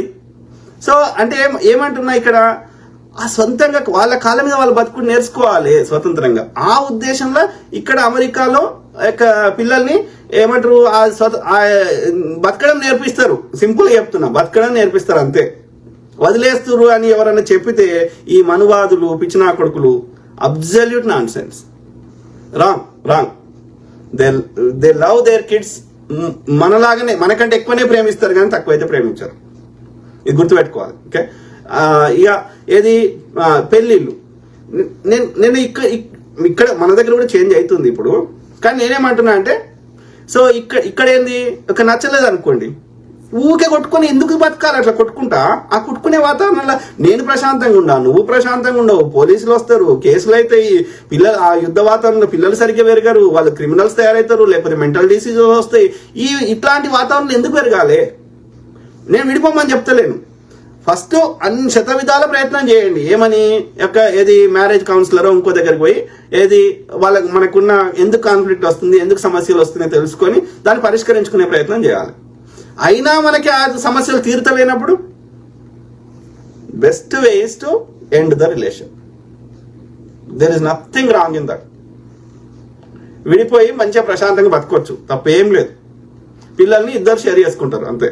ఒక వారం మీ దగ్గర ఉంటారు, ఒక వారం నా దగ్గర ఉంటారు. ఈ కొట్లాట ఎక్కడిది? సింపుల్ ఆలోచించండి, కామన్ సెన్స్. లేకపోతే ఆ యుద్ధ వాతావరణం పెరిగితే పిల్లలు నాశనం అవుతారు, మనము నాశనం అవుతాం. ఆ కొట్లాటలు ఎప్పుడు చేస్తామో తెలియదు. ఎవడన్నా పిచ్చి పోలీసు వచ్చి ఎప్పుడు గన్ చేస్తాడు, వాడు పోలీసు గన్ షూట్ చేసినా అది వాడు బై మిస్టేక్ చేసిండు అంటారు కానీ వాడు నేరం అనరు, అనాలి ఐడియల్ కానీ కోర్టులు అన్ని కూడా తీర్పులు వాడిని పోలీసు వాడు చంపితే పెద్దగా శిక్షలు పడ్డ కేసులు చాలా తక్కువ. పడ్డా 5 ఏళ్ళు పడతాడు, 2 ఏళ్ళు పడతాడు, వాడు మళ్ళీ వస్తాడు. కానీ మనకు మాత్రం మన పిల్లలకి రెస్ట్ ఆఫ్ ద లైఫ్, తండ్రి లేకపోయినా తల్లి లేకపోయినా ఎట్లుంటది? సింగిల్ పేరెంట్స్ కూడా చూసిన. ఇది కొన్ని కేసులలో తల్లి ఏం చేస్తుంది, బిడ్డలు ఉంచుకుంటుంది, పిల్లల్ని తనే పెంచుకుంటుంది, వాడు భర్తను వదిలేస్తుంది ఎన్నో పైసలు తీసుకొని. ఆ కేసులు కూడా చూసిన, ఇండియాలో చూసినా, అమెరికాలో చూసిన. ఆ కేసులలో ఏమైంది, అక్కడ ఇండియాలో చూసిన దాంట్లో తల్లి వ్యభిచారం చేస్తుంది, బిడ్డ వ్యభిచారం చేస్తుంది. అమెరికా కేసులో చూసిన తల్లి వ్యభిచారం, మన ఇండియన్స్ చెప్తున్నా, తల్లి వ్యభిచారం చేస్తుంది, పిల్ల వ్యభిచారం చేస్తుంది. సో కాబట్టి నేను ఏమంటున్నా, ఎనీ కేసులో మగోడైతే ఇంకా వేరే చేస్తారు కావచ్చు. సో ఇక్కడ ఏమైతుంది, తిరిగిపోతాడో వాడు, లేకపోతే ఏం పని చదువుకోవడో ఏదో. ఇక్కడ ఏమైతుంది, man emotions, women emotions 2 are different energies. ఒకటి సన్ లాగా, ఇంకోటి మూన్ లాగా, feminine energy and masculine energy. So కాబట్టి ఈ సృష్టి జరగాలంటే సూర్యుడు చంద్రుడు ఉండాలి, మ్యాన్ ఉండాలి, ఉమెన్ ఉండాలి. That is the way how it works. Man కలిస్తే పిల్లలు పుట్టారు, ఉమెన్ కలిస్తే పిల్లలు పుట్టారు, ఉమెన్ కలిస్తేనే పిల్లలు పుడతారు. That is the nature. అది పక్షులలో అట్లనే ఉంది, జంతువులు అట్లనే ఉంది, వృక్షాలలో అట్లనే ఉంది, మనుషులు అట్లనే ఉంది, అన్నింటిలో అట్లనే ఉంది. So that is, so we have to go with the nature, not against the nature. కాబట్టి మేల్ ఎనర్జీ, ఫిమేల్ ఎనర్జీ రెండూ పిల్లలకు కావాలి. Then they grow in balanced way. మన పిల్లలు నాయనే ఉంచుకుంటా, నా తండ్రి దగ్గర పంప, అబ్జల్యూట్ మీరు ద్రోహం చేస్తారు పిల్లలకి. అర్థమైందా? పిల్లలకి తండ్రి కూడా అవసరం, తల్లి కూడా అవసరం. కాబట్టి ఈ ఈగోస్కి పోయి అట్లా నాశనం చేసుకుంటారు. విడాకులు తీసుకోవడం నేరం అన్న భావన క్రియేట్ చేస్తారు. ఇవన్నీ అబ్జల్యూట్ నాన్ సెన్స్. ఎందుకంటే విడాకులు తీసుకోలేదు కావచ్చు ఈ మనువాదం పెట్టిన కాన్సెప్ట్ లో. దట్ డస్ నాట్ మీన్ వాళ్ళందరూ కలిసి ఆప్యాయంగా అన్యోన్యంగా ఉన్నట్టు కాదు. ఒకటే ఇంట్లో ఉన్నంత మాత్రాన వాళ్ళు అన్యాయంగా ఉంటే అఫేర్లు ఎందుకు అయ్యి మరి? వాడెందుకు బయట గండి తిరిగేటాడు? ఈమె తెలియకుండా బయట ఎందుకు తిరిగేది? ఒక భార్యాభర్తల మధ్య అంత అన్యోన్యత ఉన్నాక మూడో దాని గురించి ఎందుకు ఆలోచిస్తావు నువ్వు? ఆమెనా అతనైనా అంటే they don't have that cordial. అది సమాజం కోసం, పిల్లల కోసం, వ్యవస్థ కోసం కలిసి ఉంటుంది తప్ప వాళ్ళకి నిజంగా అది లేదు అని అర్థమే కదా. ఆలోచించండి, కామన్ సెన్స్. కానీ అయినా నడిపించారు, అట్లా వెనకట బండి నడిపించారు. ఎందుకంటే అదొక ఈ మనువాద వ్యవస్థలో నడిచింది. దట్ డస్ నాట్ మీన్ వాళ్ళు కలిసి ఉన్నంత మాత్రాన, ఒకటే అర్రాల త్వరలు ఉన్నంత మాత్రాన వాళ్ళకి అన్యోన్యంగా వాళ్ళు భార్యాభర్తలు లెక్క ఉంటుర్రు అని అనుకుంటే భ్రమ. ఎప్పుడైతే లేరో అప్పుడే వాళ్ళు డివోర్స్ తీసుకున్నట్టు. పేపర్ మీద తీసుకుంటేనే తీసుకున్నట్టు కాదు, మనసులతోటి ఉన్నది అది. సో కాబట్టి నేనేమంటున్నా, డివోర్స్ తీసుకోవడం తప్పు కాదు. కానీ అందుకే ఏమంటారు, ఈ డివోర్స్ సమస్య రావద్దు అంటే తొందరపడి పెళ్లి చేసుకోవద్దు. ఒకరినొకరు కంప్లీట్ గా తెలుసుకునే ప్రయత్నం చేయాలి. మన దగ్గర ఏం చేస్తారు, ఈ యొక్క అరేంజ్డ్ లవ్ అంటారు. నా దృష్టిలో లవ్ మ్యారేజెస్ లేవు మన దేశంలో, ఎక్కడ లేవు ప్రపంచంలో. ఎక్కడో ఇక అది టీనేజ్ లో కలిగే లవ్. ఓకే, లవ్ అంటే ఏంది? ఒక మనిషి కోసం, ఇప్పుడు నా పిల్లల్ని నేను లవ్ చేస్తున్నా, వాళ్ళ కోసం నేను ఎంత దూరమైనా పోగలుగుతా. వాడు ఎన్ని తప్పులు చేసినా వాడిని సరిదిద్దుతా కానీ నేను వాడిని హేట్ చేయను. అర్థమైందా? అంటే వాడు 1000 తప్పులు చేసినా నేను దాన్ని యాక్సెప్ట్ చేస్తా, వాళ్ళని సరిదిద్దే ప్రయత్నం చేస్తా తప్ప వాడు తప్పు చేసిండు కాబట్టి వాళ్ళ శత్రుత్వం పెట్టుకుంటా, వానితో యుద్ధం చేస్తా, వాడిని చంపుతా, పొడుస్తా, ఇట్లాంటివి చేయను నేను. That is love. అంటే ఎదుటి వాళ్ళ యొక్క మంచిని చెడుని రెండింటిని నువ్వు యాక్సెప్ట్ చేయగలిగితే, okay, when you truly love that person, that is love. That happens వేలల్లో, లక్షలల్లో, కోట్లల్లో ఒక్కరికి వస్తుంది అది. అంటే వెరీ వెరీ వెరీ రేర్. అది సాధారణంగా టీనేజ్ లో వస్తుంది. ఎందుకంటే you just connect with the emotions of that opposite gender at that age. You don't look at వాళ్ళ యొక్క ఆస్తులు చూడవు, వాళ్ళకు చదువుకున్నరా చూడవు, వాళ్ళది ఏమి చూడవు, other person, both sides. That is love. మిగతా అన్ని అరేంజ్డే. అది సెల్ఫ్ అరేంజ్డా, పేరెంట్స్ అరేంజ్డా, డస్ నాట్ మ్యాటర్. పేరెంట్స్ అయినా అదే చూస్తారు, నువ్వైనా అదే చూసుకుంటున్నావు కదా. పేరెంట్స్ ఏం చూస్తారు? అబ్బాయి చదువుకున్నాడా, అమ్మాయి చదువుకుందా, చూడడానికి అందంగా ఉందా, ఇది నవ్వుముఖం ఉందా, అన్ని పనులు, వంటలు వచ్చా, అన్ని పనులు వచ్చా, పాటలు పాడుతుందా, లేకపోతే అతను ప్రవర్తన బాగుందా, ఇవన్నీ ఏంది అరేంజ్ చేస్తున్నావు నువ్వు. నీకు మ్యాచ్ అవుతుందా లేదని అన్ని క్యాలిక్యులేట్ చేసుకుంటున్నావు. వాళ్ళకి ఆస్తులు ఉన్నాయా, పాస్తులు ఉన్నాయా, అన్ని సేమ్, మన కులమా, మన మతమా, రకరకాలుగా. It's arranged. అది పెద్దోళ్ళు అరేంజ్ చేసినా సేమ్ చేస్తున్నావు. ఒక ఏజ్ తర్వాత నువ్వైనా అదే చేసుకుంటున్నావు, అబ్బాయి అయినా అమ్మాయి అయినా. సో దానికి లవ్ అని పేరు పెట్టవద్దు దయచేసి. It is arranged. Parents arranged or self arranged. Love is different. That is completely different concept. ఈ సెల్ఫ్ అరేంజ్డ్ దానికి లవ్ అని ఎవడన్నా పేరు పెడితే ఆ ప్రేమను అవమానించినట్టు అవుతుంది. దయచేసి అది పెట్టకండి. సెల్ఫ్ అరేంజ్డ్, నాకు ఇష్టం అనిపించింది, లేకపోతే నాకు మ్యాచ్ అవుతుంది అనిపించింది, నా మెంటాలిటీ దగ్గర ఉంటుంది అనిపించింది కాబట్టి నేను సెల్ఫ్ అరేంజ్ చేసుకున్నా అని చెప్పాలి. లవ్ చేసినా అంటే తోలు తీయాలి. Love is emotional thing. Love కి ఫిజికల్ కనెక్షన్ కి సంబంధం లేదు మళ్ళా కదా. అది ఒక డిఫరెంట్ ఎమోషన్. కానీ మనల్ని ఏం చేస్తారు, సెక్స్ ని లవ్ ని రెండు కలిపేస్తారు, రెండుకి ఒకటి పేరు పెడతారు, సెక్స్ కి ముద్దు పేరు లవ్ పెడతారు. No, love is complete different. The other person కి నొప్పి అయితే నీ కళ్ళకి నీళ్ళు రావాలి, దట్ ఈస్ లవ్. లవ్ లో ఒక భాగము సెక్స్ అవుతుంది, అన్ని 100 యాక్ట్లలో అదొక యాక్ట్ అవుతుంది. కానీ సెక్స్ లేకపోయినా లవ్ ఉంటుంది, దట్స్ ఏ బిగ్ ఎమోషన్. అది ఒక మనసులు ఆత్మల కలయిక లాంటిది అది. Okay, so that's beyond explanation చేయడానికి అతీతమైంది లవ్. అది మాటల్లో చెప్పలేనిది. కానీ మనల్ని ఏం చేస్తారు, సెల్ఫ్ అరేంజ్డ్ లవ్ అంటారు, సెక్స్ కూడా లవ్ అంటారు. నో, లవ్ను అవమానించకండి దయచేసి. ఓకే, కానీ మిగతా అన్ని అరేంజ్డ్. ఈ కుట్రలు క్రిమినల్స్ అనేది అయితే సెక్స్ గురించి అన్న అవుతుంది, వాడికి ఏదో దొరుకుతుంది అని ఆశతోటన్నా సెక్స్ రిలేటెడ్ అన్న అవుతుంది. లేదు అంటే ఈ యొక్క డబ్బుల మోస్ట్లీ సంపుకునేకి మాత్రం సెక్స్ కంటే కూడా డబ్బుల రిలేటెడ్ ఎక్కువ ఉన్నది, మీరు అబ్జర్వ్ చేయండి. ఓకే, ఎందుకంటే భర్తను చంపేసారు అనుకో, సో ఏమవుతుంది, వాళ్ళకి రావాల్సిన ఇన్సూరెన్స్లు, ఆస్తులు, సమాజంలో సింపతి అన్నీ వస్తాయి.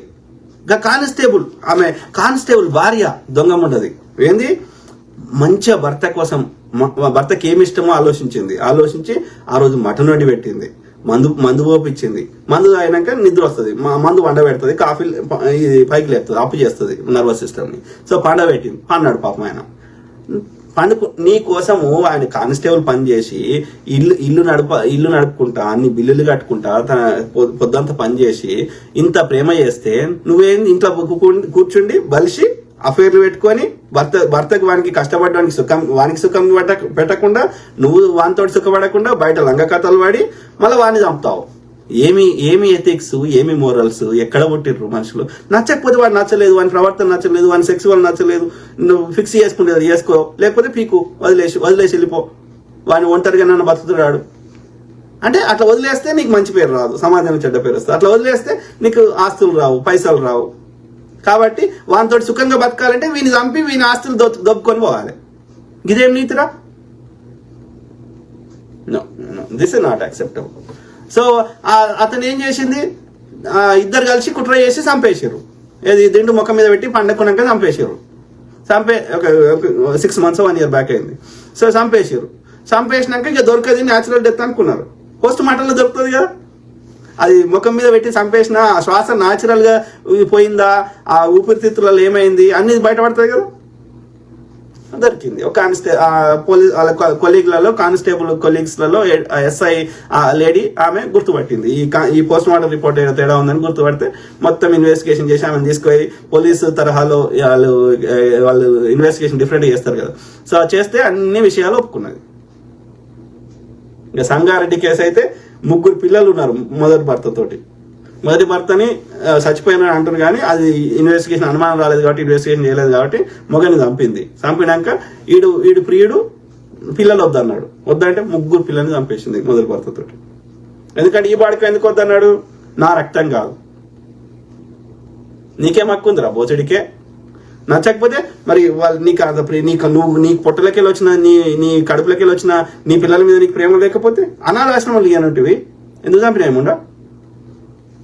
సో ఆలోచించండి మిత్రులారా, వెరీ అన్ఫార్చునేట్. ఓకే, ఈ క్రమంలో ఏమంటున్నా అంటే మ్యారేజ్ అనేది వెస్టర్న్ అయినా మన ఇండియన్ అయినా ఇంకోటైనా వాళ్ళు ఆ లోపల అన్యోన్యంగా లేకుండా ఒకటే అర్రల త్వరలు ఉన్నంత మాత్రాన, చట్టబద్ధంగా విడాకులు తీసుకున్నంత మాత్రాన వాళ్ళు కలిసి ఉన్నట్టు కాదు. నా దృష్టిలో వాళ్ళు విడాకులు తీసుకున్నట్టే. అంటే నేను ఏమంటున్నా, పాశ్చాత్యమైనా ఇండియన్ అయినా సేమ్, ఎవ్రీథింగ్ సేమ్. మాట్లాడే భాష వేరుంది కానీ మిగతా అంతా సేమ్ ఉంది. ఓకే, కాకపోతే వాళ్ళు ఏదున్నా ఓపెన్ గా చేస్తారు, మనల్ని ఏమో చూపెట్టే బొమ్మ వేరుంటది, లోపల బొమ్మ వేరుంటది. అది ఆలోచించుకోవాలని కోరుతున్నా. ఓకే, ఇంకోటి నమ్మకం. ఇక్కడ ఏమైతుంది, మనకెక్కడ మెయిన్ గా ఈ వాళ్ళు చంపగలుగుతున్నారు, నమ్మినప్పుడు మోసం చేస్తున్నారు. అన్న అయినా, చెల్లి అయినా, అక్క అయినా, దోస్తులైనా, భార్యాభర్తలైనా, ఎవరైనా సరే భార్యాభర్తని నమ్ముతారు. నమ్మకపోతే బంధమే లేదు, నమ్మినప్పుడు మోసం చేస్తున్నారు. అది డబ్బుల విషయంలో కావచ్చు. ఇప్పుడు ఆ అమ్మాయి ఉంటది, తన తల్లితో మాట్లాడేది వేరే ఉంటది, ఈ భర్త సైడ్ వచ్చే వరకు మాట్లాడేది మొత్తం కంప్లీట్ డిఫరెంట్ ఉంటది. Same vice versa. తన కూతురుతో మాట్లాడితే వేరే రకంగా ఉంటుంది, కోడలతో ఇంకో రకంగా ఉంటుంది. ఎందుకు ఈ డిఫరెన్స్? అంత నచ్చినప్పుడు ఎందుకు పెళ్లిళ్ళు చేసుకుంటారు? అందుకే నేను ఏమంటున్నా అంటే తొందర పడకండి. ఒక అట్లీస్ట్ ఇక సెల్ఫ్ అరేంజ్డ్ ఇంకో అరేంజ్డ్ అన్ని ఒకటే కాబట్టి లవ్ లేదు, లవ్ అనేది అది వేరే ముచ్చట కాబట్టి. సో నేనేమంటున్నా, ఏం అరేంజ్డ్ అయినా సెల్ఫ్ అరేంజ్డ్ అయినా ఓకే, ఏదైనా సరే ఒకరినొకరికి ఎట్లా తెలవాలి? వీడు మన ముందట నటిస్తుండు కావచ్చు, ఆమె నటిస్తుంది కావచ్చు, ఎట్లా తెలవాలి? కలిసినప్పుడు హోటల్లో తిరిగినప్పుడు, పార్క్లో తిరిగినప్పుడు, సినిమాకి పోయినప్పుడు వాళ్ళ మంచి సైడే చూపెడతారు. ఈ అమ్మాయి అట్లయినా ఆమె మంచి సైడే చూపెడుతుంది. ఇంకో సైడ్ ఎట్లా తెలవాలి మనకి? వాళ్ళ రియాలిటీ ఎట్లా తెలవాలి? ఎప్పుడు తెలుస్తుంది? కలిసిన్న భార్యాభర్త లెక్క కలిసి ఉన్నప్పుడే తెలుస్తుంది. కాబట్టి సహజీవనం చేయాలి కానీ సెక్స్ చేయొద్దు. ఎందుకంటే సెక్స్ చేసినావు అనుకో, ఇది కూడా టెస్టే. నువ్వు సెక్స్ కోసం వచ్చినావా, లేకపోతే సెక్స్ తీరిపోయినాక, కోరిక తీరిపోయినాక, మీ ఇద్దరి మధ్యలో ఉండే వ్యామోహం పోయినాక ఇక అసలు కష్టాలు, బిల్లులు కట్టడాలు, ఈ పిల్లలు వచ్చినాక పిల్లలకి డైపర్లు ఎత్తులు, డైపర్లు కొనుడు, ఇవన్నీ ఉంటాయి కదా డే టు డే లైఫ్లో. ఈ పార్కులు తిరుగుడు, ఈ ఓన్లీ పాజిటివ్ సైడ్ ఉండదు కదా, అదర్ సైడ్ ఉంటుంది కదా. కాబట్టి సెక్స్ చేయలేదు అనుకో, సెక్స్ చేసినాం అనుకో, అయిపోయింది, ఇద్దరి మధ్యలో వ్యామోహం తీరిపోయింది, రియాలిటీ వచ్చేస్తుంది. వచ్చినప్పుడు ఇక వాళ్ళ నిజ స్వరూపాలు, యుద్ధాలు, లేకపోతే విడిపోవడాలు, లేకపోతే వాడు వారిపోవడం, ఆమె ఇక రకరకాలు, లేకపోతే అఫైర్లు పెట్టుకుని ఇవన్నీ ఉంటున్నాయి. That is what happening after marriage. కాబట్టి ఏమంటున్నా, సెక్స్ చేయకుండా సహజీవనం చేయాలి. That is a test. అయినా సరే ద అదర్ జెండర్, అది ఆడ కానీ మగ కానీ, వాళ్ళు సెక్స్ని కంట్రోల్ చేయకుండా మాకు అది కావాలి కంపల్సరీ సహజీవనం చేసినప్పుడు అంటే వీడు సెక్స్ కోసమే వచ్చిండు, లేకపోతే ఆమె కానీ ఆడ కానీ. రేపు సెక్సువల్ కోరికలు తీరిపోయాక ఈ బంధం తెగిపోయే బంధం. అంటే వాళ్ళకి ఒకరి మీద ఒకరి నిజమైన ప్రేమ ఉంటే, వాళ్ళకి నిజంగా ఒకరిన మనసులో ఒకరిని నచ్చితే, దాన్ని rest of the life continue చేయాలనుకుంటే 6 నెలలు సెక్స్ని ఆపుకోవడం పెద్ద విషయం కాదు. పెళ్ళి అంటే చేసుకోవచ్చు. అంటే that is also test. Sex ఎందుకు చేయొద్దు అంటున్నా అంటే, నాట్ బికాజ్ వ్యామోహం తీరిపోతుంది, ఇంకోటి కాదు. ఎందుకంటే వీళ్ళకి నిజమైన ప్రేమనా కాదా అని టెస్ట్ చేయడానికి. వీళ్ళు 6 నెలలు సెక్స్ చేయకుండా ఒకరినొకరు ప్రేమించే వీళ్ళకి ఆ ఫీలింగ్స్ పోకుండా ఇంకా ఆ ప్రేమ అట్లనే నిల్చుంటుందా అనేది ఒక టెస్ట్ సహజీవనం చేసినప్పుడు. ప్లస్ వాడు ఫోన్లో మాట్లాడితే, వాళ్ళు మనం లేనప్పుడు ఏం మాట్లాడుతున్నారో, మనకి ఎవరితో మాట్లాడుతున్నారో తెలియదు కదా. 24 hours నీ దగ్గర మనం కలిసి ఉంటే వాళ్ళు 24 గంటలు యాక్టింగ్ ఒకరోజు యాక్టింగ్ చేయగలుగుతారు, 2 రోజులు చేయగలుగుతారు. 6 నెలలు కంటిన్యూస్ యాక్టింగ్ చేయలేరు కదా. వాళ్ళు ఎవరితో మాట్లాడుతుర్రు, వాళ్ళ రియాలిటీ ఏంది, వాళ్ళు ఎట్లా బతున్నారు, మనకు ఇంతవరకు బయట చూసింది, వాళ్ళ రియల్గా చూస్తుంది ఒకటేనా అదర్ పర్సన్ అనేది ఎట్లా తెలుస్తుంది? వెన్ యూ లివ్ టుగెదర్ తెలుస్తుంది. Otherwise you will see other person will show only their good side. వాళ్ళకున్న మంచి సైడే చూపెడతాడు, వాడు ఇంకో సైడ్ చూపెట్టారు రియాలిటీ. పెళ్ళైనాక రియాలిటీ వచ్చే వరకు ఏమవుతుంది? అరే నేను అట్లా అనుకున్నా, ఇట్లా అనుకున్నా, అది మ్యాచ్ అయితే లేదు. మరి పెళ్లికి ముందు అన్ని 6 నెలలు తిరిగి 5 ఏళ్ళు తిరిగి ఇంత మంచిగా ఉన్నది కపుల్ అనిపించి సమాజంకి చూపెట్టి, మరి పెళ్ళైనాక ఎందుకు గొడవలు అవుతున్నాయి? నా ఫ్రెండ్ గాడు ఒకడు వరంగల్లా, ఓకే, వాడు 10వ తరగతిలో ప్రపోజ్ చేసిండు అమ్మాయికి. ఆ అమ్మాయి ఒక 6 నెలలకు 7 ఒప్పుకున్నది. సో తల్లిదండ్రులు సేమ్ ఊర్లో ఉంటారు వరంగల్లో. తల్లిదండ్రులకు చెప్పకుండా వాడు గుల్బర్గాలను ఎక్కడో కర్ణాటకలో ఎక్కడో ఇంజనీరింగ్ చేసేటోడు. వాడు తల్లిదండ్రులు చెప్పకుండా ఈ గర్ల్ ఫ్రెండ్ వచ్చి కలిసేటోడు. ఫ్రెండ్ ఇంట్లో ఉండి 3 రోజులు వండుకుంటే ఏం చేస్తారు ఆడమ్మగా అట్లా చేసి సొంత ఊరికి వచ్చి తల్లిదండ్రులు కూడా మళ్ళీ విక్తుండే. వద్దురా ఇంకా చదువు కూడా అయిపోలేదా అంటే, ఇంట్లో పెద్ద అమ్మాయి ఆమెకు వేరే పెళ్లిళ్ళు చేస్తారని వీడు వేరే కులమైనా సరే వాళ్ళ అయ్యవని ఒప్పించి చదువుకునేటప్పుడే పెళ్లి చేసుకున్నాడు. మళ్ళీ ఇప్పుడు 2 పిల్లలు పుట్టిర్రు, కొట్లాడు, ఇల్లంతా వాళ్ళ కొట్టుడు. మరి ఎడిపోయిందిరా నీ లవ్? అందుకే అంటున్నా, we show only the positive side. ఆ పని అయిపోయేదాకానే ఉంటుంది, ఆ తర్వాత వ్యామోహం బిగుతుంది. మన రియాలిటీ, ఆ అమ్మాయి రియాలిటీ ఏందో మనకు తెలియదు, ఈ అబ్బాయి రియాలిటీ ఏందో తెలియదు. కాబట్టి సహజీవనం చేసుట్లో తప్పు లేదు, కాకపోతే సెక్స్ చేయదు. ఓకే, సెక్స్ మాత్రం పెళ్ళైనాకనే చేయాలి. ఇది కండిషన్ పెట్టుకుంటే వాళ్ళు నిజంగా ఒకరి మనసులో ఒకరికి కలుస్తాయా, వాళ్ళ ఫ్యామిలీ మెంబర్స్ మన ఫ్యామిలీ మెంబర్స్ ఆలోచనలు కలుస్తాయా, వాళ్ళ క్రిమినల్ బ్యాక్గ్రౌండ్ ఉందా, ఇవన్నీ బయటపడతాయి. బయటపడ్డాక అది వర్కౌట్ కాదు అనిపించింది అనుకో, అక్కడే ఎండ్ చేసుకుంటాం. That is good way. నా కొలికి ఒక ఆమె ఉండేది తెల్లామె, ఓకే. సో ఆమె ఏం చెప్పింది, ఆమె ఏది ఇట్లా మనం మాట్లాడతాం కదా, మాట్లాడేటప్పుడు చెప్పింది ఆమె, ఐఎమ్ గెట్టింగ్ మ్యారీడ్ రాజ్ అని చెప్పింది. చెప్తే పెళ్లి చేసుకుంటున్నాం అని చెప్పింది. అంటే నేను అడిగిన, సో వాట్ ఈస్ అంటే వాట్ హీ డస్, అట్లా ఏం చేస్తాడు ఏంది అని అట్లా అడిగితే, మేము 5 years 7 years డేటింగ్ చేశారు. డేటింగ్ అంటే అదే సహజీవనం చేస్తూ అదే డేటింగ్ అంటారు, ఓకే. సో చేసినాక ఇక మాకు 7 years అయినాక కూడా మాకు ఇద్దరికి ఆలోచనలు కలిసినాయి. మేము ఇక ముందు రెస్ట్ ఆఫ్ ద లైఫ్ కూడా కలిసి ఉంటామని మాకు అనిపించింది కాబట్టి ఎంగేజ్మెంట్ చేసుకొని పెళ్లి చేసుకుంటున్నాము అని చెప్పింది. నాకు చాలా మేక్ సెన్స్ అనిపించింది. అర్థమైందా? తొందరపడి పెళ్లిళ్ళు చేసుకుంటున్నాము. సో అది మన ప్రయారిటీస్ వాళ్ళ ప్రయారిటీస్ వేరు ఉంటున్నాయి. సో వాళ్ళు పెరిగిన వాతావరణం మనం పెరిగిన వాతావరణం వేరు ఉంటుంది. దూరం నుంచి చూస్తే అది వేరే ఉంటుంది, దగ్గరికి ఉన్నప్పుడు వేరే ఉంటుంది. సో కాబట్టి అది కాన్ఫ్లిక్ట్ ఎక్కువైపోతుంది. ఎక్కువైనప్పుడు ఏం చేస్తున్నారు, కుట్రలు, నమ్మకం ఏర్పడుతుంది. కాబట్టి ఎదుటి వ్యక్తి నమ్మకపోతే మన ఇంట్లోకి రానియము, నమ్మకపోతే మన జీవితంలోకి రానియము. అది ఫ్రెండ్ అయినా సరే, అది లైఫ్ పార్ట్నర్ అయినా సరే, ఇంకోరైనా సరే. కానీ ఒక వ్యక్తి గుడ్డిగా మగవాళ్ళు ఎక్కువ గుడ్డిగా నమ్ముతున్నారు, కానీ ఆడవాళ్ళు ఎక్కువ మంది అనాలి, లేకపోతే కొంతమంది అట్లీస్ట్ 50% ఆర్ మోర్ దాన్ ఆడవాళ్ళు ఈ కుట్రలు చేస్తున్న వాళ్ళు ఎక్కువ ఉన్నారు. అది పైసల పరంగా మోసం చేస్తున్న వాళ్ళు ఉన్నారు, లేకపోతే ఈ సెక్స్ పరంగా మోసం చేస్తున్న వాళ్ళు ఉన్నారు. వాడేమో గుడ్డిగా నమ్ముతాడు. మగవాడు సాధారణంగా భార్యని గుడ్డిగా నమ్ముతున్న వాళ్ళే ఎక్కువ మంది ఉన్నారు. ఆ నమ్మకాన్ని వమ్ము చేస్తున్న మహిళలు ఎక్కువైపోయారు ఒకప్పటితో పోలిస్తే. అది సెక్స్ పరంగా కావచ్చు, లేకపోతే డబ్బుల పరంగా కావచ్చు. అలా అయ్యాగో పంపించాలి. వాళ్ళు ఆమె డబ్బుల కోసమే పెళ్లి చేసుకునే వాళ్ళు కూడా ఉన్నారు. రకరకాల ఉన్నారు సమాజంలో. కాబట్టి నేను ఏమంటున్నా, తొందరపడద్దు, ఒకరినొకరు పూర్తిగా తెలుసుకొని చేసుకోవాలి. అయినా సరే అది వర్కౌట్ కాకపోతే చక్కగా విడిపోండి, తప్పులేదు, అన్ని ప్రయత్నాలు చేసినాక. కానీ సచ్చుడు సంపుకునుడు నేరం. మనం కష్టపడని పైసలు మనకొద్దు, ఆ పాప సొమ్ము మనకొద్దు. సింపుల్. సంతోషంగా బతకకపోతే, ఆరోగ్యంగా ఉండకపోతే అది బతికినా సచ్చినా ఒక్కటే. తినదరకపోతే, పండుకుంటే నిద్ర రాకపోతే బతికినా సచ్చినా ఒకటే. రెండోది ఏమంటున్నా అంటే, రెండిట్లా ఎదుటి వ్యక్తికి ఎవరికైనా లక్షణాలు ఎక్కడి నుంచి వస్తాయి అంటే, అందుకే 7 తరాలు చూసి పెళ్లి చేయాలంటోళ్ళు. కాబట్టి DNA జీన్స్ లో మనకు వస్తాయి. నా ముక్కు మా ముత్తాతది ఉండొచ్చు ఇలా కొన్ని లక్షణాలు. ఓకే, కాబట్టి అది 7 ఈ యొక్క జీన్స్ ఒకటి, వాళ్ళ యొక్క ఫ్యామిలీ బ్యాక్గ్రౌండ్ కూడా చూడాలి. వాళ్ళ నాయన, వాళ్ళ తాత, వాళ్ళ లక్షణాలు ఇప్పుడు చూస్తారు కదా. వాళ్ళకి ఏమంటారు, పక్షవాతం రోగం ఉందా, లేకపోతే ఈ సొమ్మజిల్లిపోయే రోగం ఉందా, ఇంకో రోగం ఉందా అని చూస్తారు కదా. నత్తి ఏముంటాయి కదా, నాకు అన్ని రోగాల పేరు గుర్తుకొస్తారు. సో అంటే ఆ రోగాలు వచ్చినప్పుడు మిగతా లక్షణాలు కూడా వస్తాయి కదా. వాళ్ళ తాత ముక్కోపి అనుకో, ఈయనకి కూడా వస్తుంది కదా, రైట్? సో కాబట్టి వాళ్ళ యొక్క ఫ్యామిలీ బ్యాక్గ్రౌండ్ కూడా అవసరం. 7 తరాలు అనేటోళ్ళు అంటే అది వాళ్ళు ఆలోచించి అని ఉంటారు కదా, జీన్స్ ఎట్లా వస్తుంది అనేది. ఇప్పుడు మామిడి చెట్టు ఆకు ఎట్లుందో పిల్ల మామిడి చెట్టు కూడా అట్లే ఆకుంటుంది కదా. సో కాబట్టి ఆ జీన్స్ స్ట్రక్చర్ వస్తుంది. దాంతో పాటు మళ్ళీ కొత్త లక్షణాలు మన సమాజంలో నేర్చుకుంటాం. సో కాబట్టి 2 చూడాలి. ఒకటి, వాళ్ళ యొక్క పేరెంట్స్ ఫ్యామిలీ బ్యాక్గ్రౌండ్ తో పాటు వాళ్ళు ఏ వాతావరణం పెరిగినరు, ఎలాంటి కల్చర్లో పెరిగినరు, వాళ్ళు ఏ విలువలతో పెరిగినరు, తల్లిదండ్రులు పెంచిర్రా, ఆస్తులు పెంచిర్రా, ఎడ పెంచినా వాళ్ళు విలువలతో బతికినరా, ఇవన్నీ ఇంపార్టెంట్.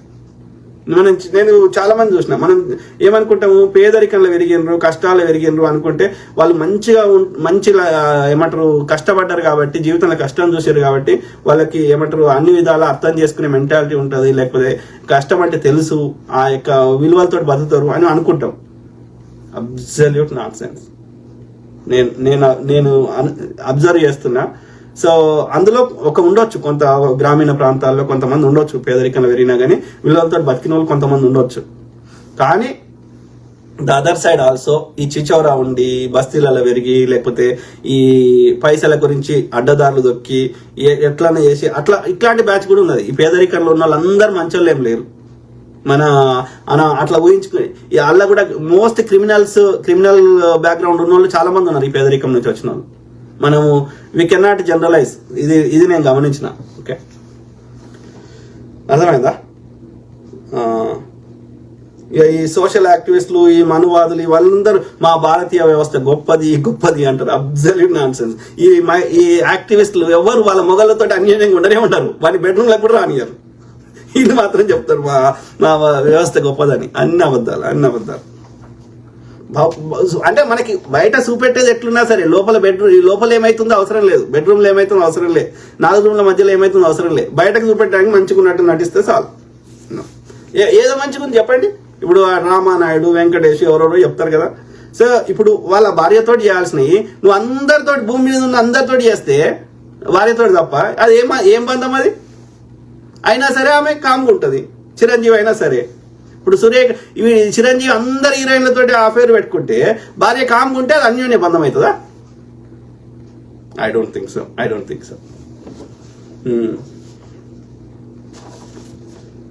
కొందరితోటే షేర్ చేసుకుంటాం కదా. ఇప్పుడు అందరితో ఇప్పుడు బట్టలు లేకుండా మనల్ని ఒక్కరే చూడగలుగుతారు జీవితంలో. Okay, life partner. వాళ్ళు కాకుండా ఇక అందరు నీకు చూసారు అనుకో, అందరికి నీకు నీ భార్యకి ఏం తేడా ఉంది? ఆర్ వయసు వరుస ఆడమైనా సరే, ఆమె మొగనికి కాకుండా భూమి మీద ఉన్న అందరికి బట్టలు ఇప్పి చూపెట్టింది అనుకో, ఇక మొగనికి బయట ఉన్నకి ఏం తేడా? అందరు మొగుళ్ళు అయిపోయా, వీనికి అందరు పిల్లలు అయిపోయా. అంటే నేను ఏమంటున్నా అంటే, we share only the intimacy or privacy only with one person. If you are sharing that intimacy, privacy with everybody, then everybody will be like your life partner. ఆలోచించండి. ఊరుకుంటుంది. రామానాయుడు భార్య ఊరుకున్నది, ఏఎన్ఆర్ భార్య ఊరుకున్నది, నాగార్జున భార్య ఊరుకుంటుంది. ఎందుకని? వాళ్ళకు సోషల్ స్టేటస్, వాళ్ళకు ఒక ఈ బబుల్, ఈ మ్యారేజ్ వ్యవస్థ అనే బబుల్లో క్రియేట్ కాబట్టదు కాబట్టి వాడి మగోడు వాడు ఏం చేసినా నడుస్తుంది అని వదిలేస్తున్నారు. ఇప్పుడు రివర్స్ కూడా అవుతున్నది. మగోడు చేసేది ఏమో తెలిసిన వాళ్ళు యాక్సెప్ట్ చేసేటోళ్ళు, ఆడవాళ్ళు తెలియకుండా చేసేటోళ్ళు అంతే. వీడు బయట తిరుగుతుంటే ఆమె ఏం చేస్తుంది? గడివిక్తుందా? వెనకట రాజు 100 మందిని పెళ్లి చేసుకుంటాడు. ఓకే, సో రాజు ఏంది? ఒక్క స్త్రీతో ఒకటేసారి వచ్చేటోడు. మరి మిగతా 365 days ఏం చేస్తుందా రాణి? అట్లా వానికి 100 రాణులు ఉండేటోళ్ళు. మరి ఆ రాణి ఏం బిక్తుంది? ఖాళీగా అయితే ఉండదు కదా, ఎల్లకాలం అయితే ఉండలేదు కదా. ఆమె కూడా కోరికలు ఉంటాయి కదా, ఆమె కూడా ఉప్పుకారం తింటది కదా. సో అక్కడ ఉండేటువంటి భటులతోటి ఎవరితోటో ఏదో చేసేది. రాజుని ఎదిరించి కొట్లాడే శక్తి లేదు, రాజుకుండే సంపద ఈమె దగ్గర లేదు. ఆ రాజభోగాలు ఆ సుఖాలు రాజుకి వ్యతిరేకంగా మాట్లాడే శక్తి లేదు. ఏం చేస్తుంది? అఫైర్ పెట్టుకునేది రాజభటులు వాళ్ళు ఇళ్ళతోటి. నడిచి రాజుకు తెలియకపోతుండే, తెలిసిన వాడు వదిలేస్తుండే. వాడికి ఎందుకంటే వాడికి అంత టైమే లేదా. సో కాబట్టి దట్ ఈస్ అది అట్లా చేసుకుంటా నాకు మంచి రిలేషన్, మంచి అన్యోన్య బంధం అని చెప్తే అబ్సల్యూట్ నాన్ సెన్స్. నీ భార్యతోటి కాకుండా, నీ భర్తతోటి కాకుండా ఇంకా ఎవరితోటి ఏది చేసుకున్నా మీ మధ్యలో ఏదో చక్కగా లేదు అని అర్థం. దాన్ని ఫిక్స్ చేసుకోవాల్సిన అవసరం ఉంది అని అర్థం. సింపుల్.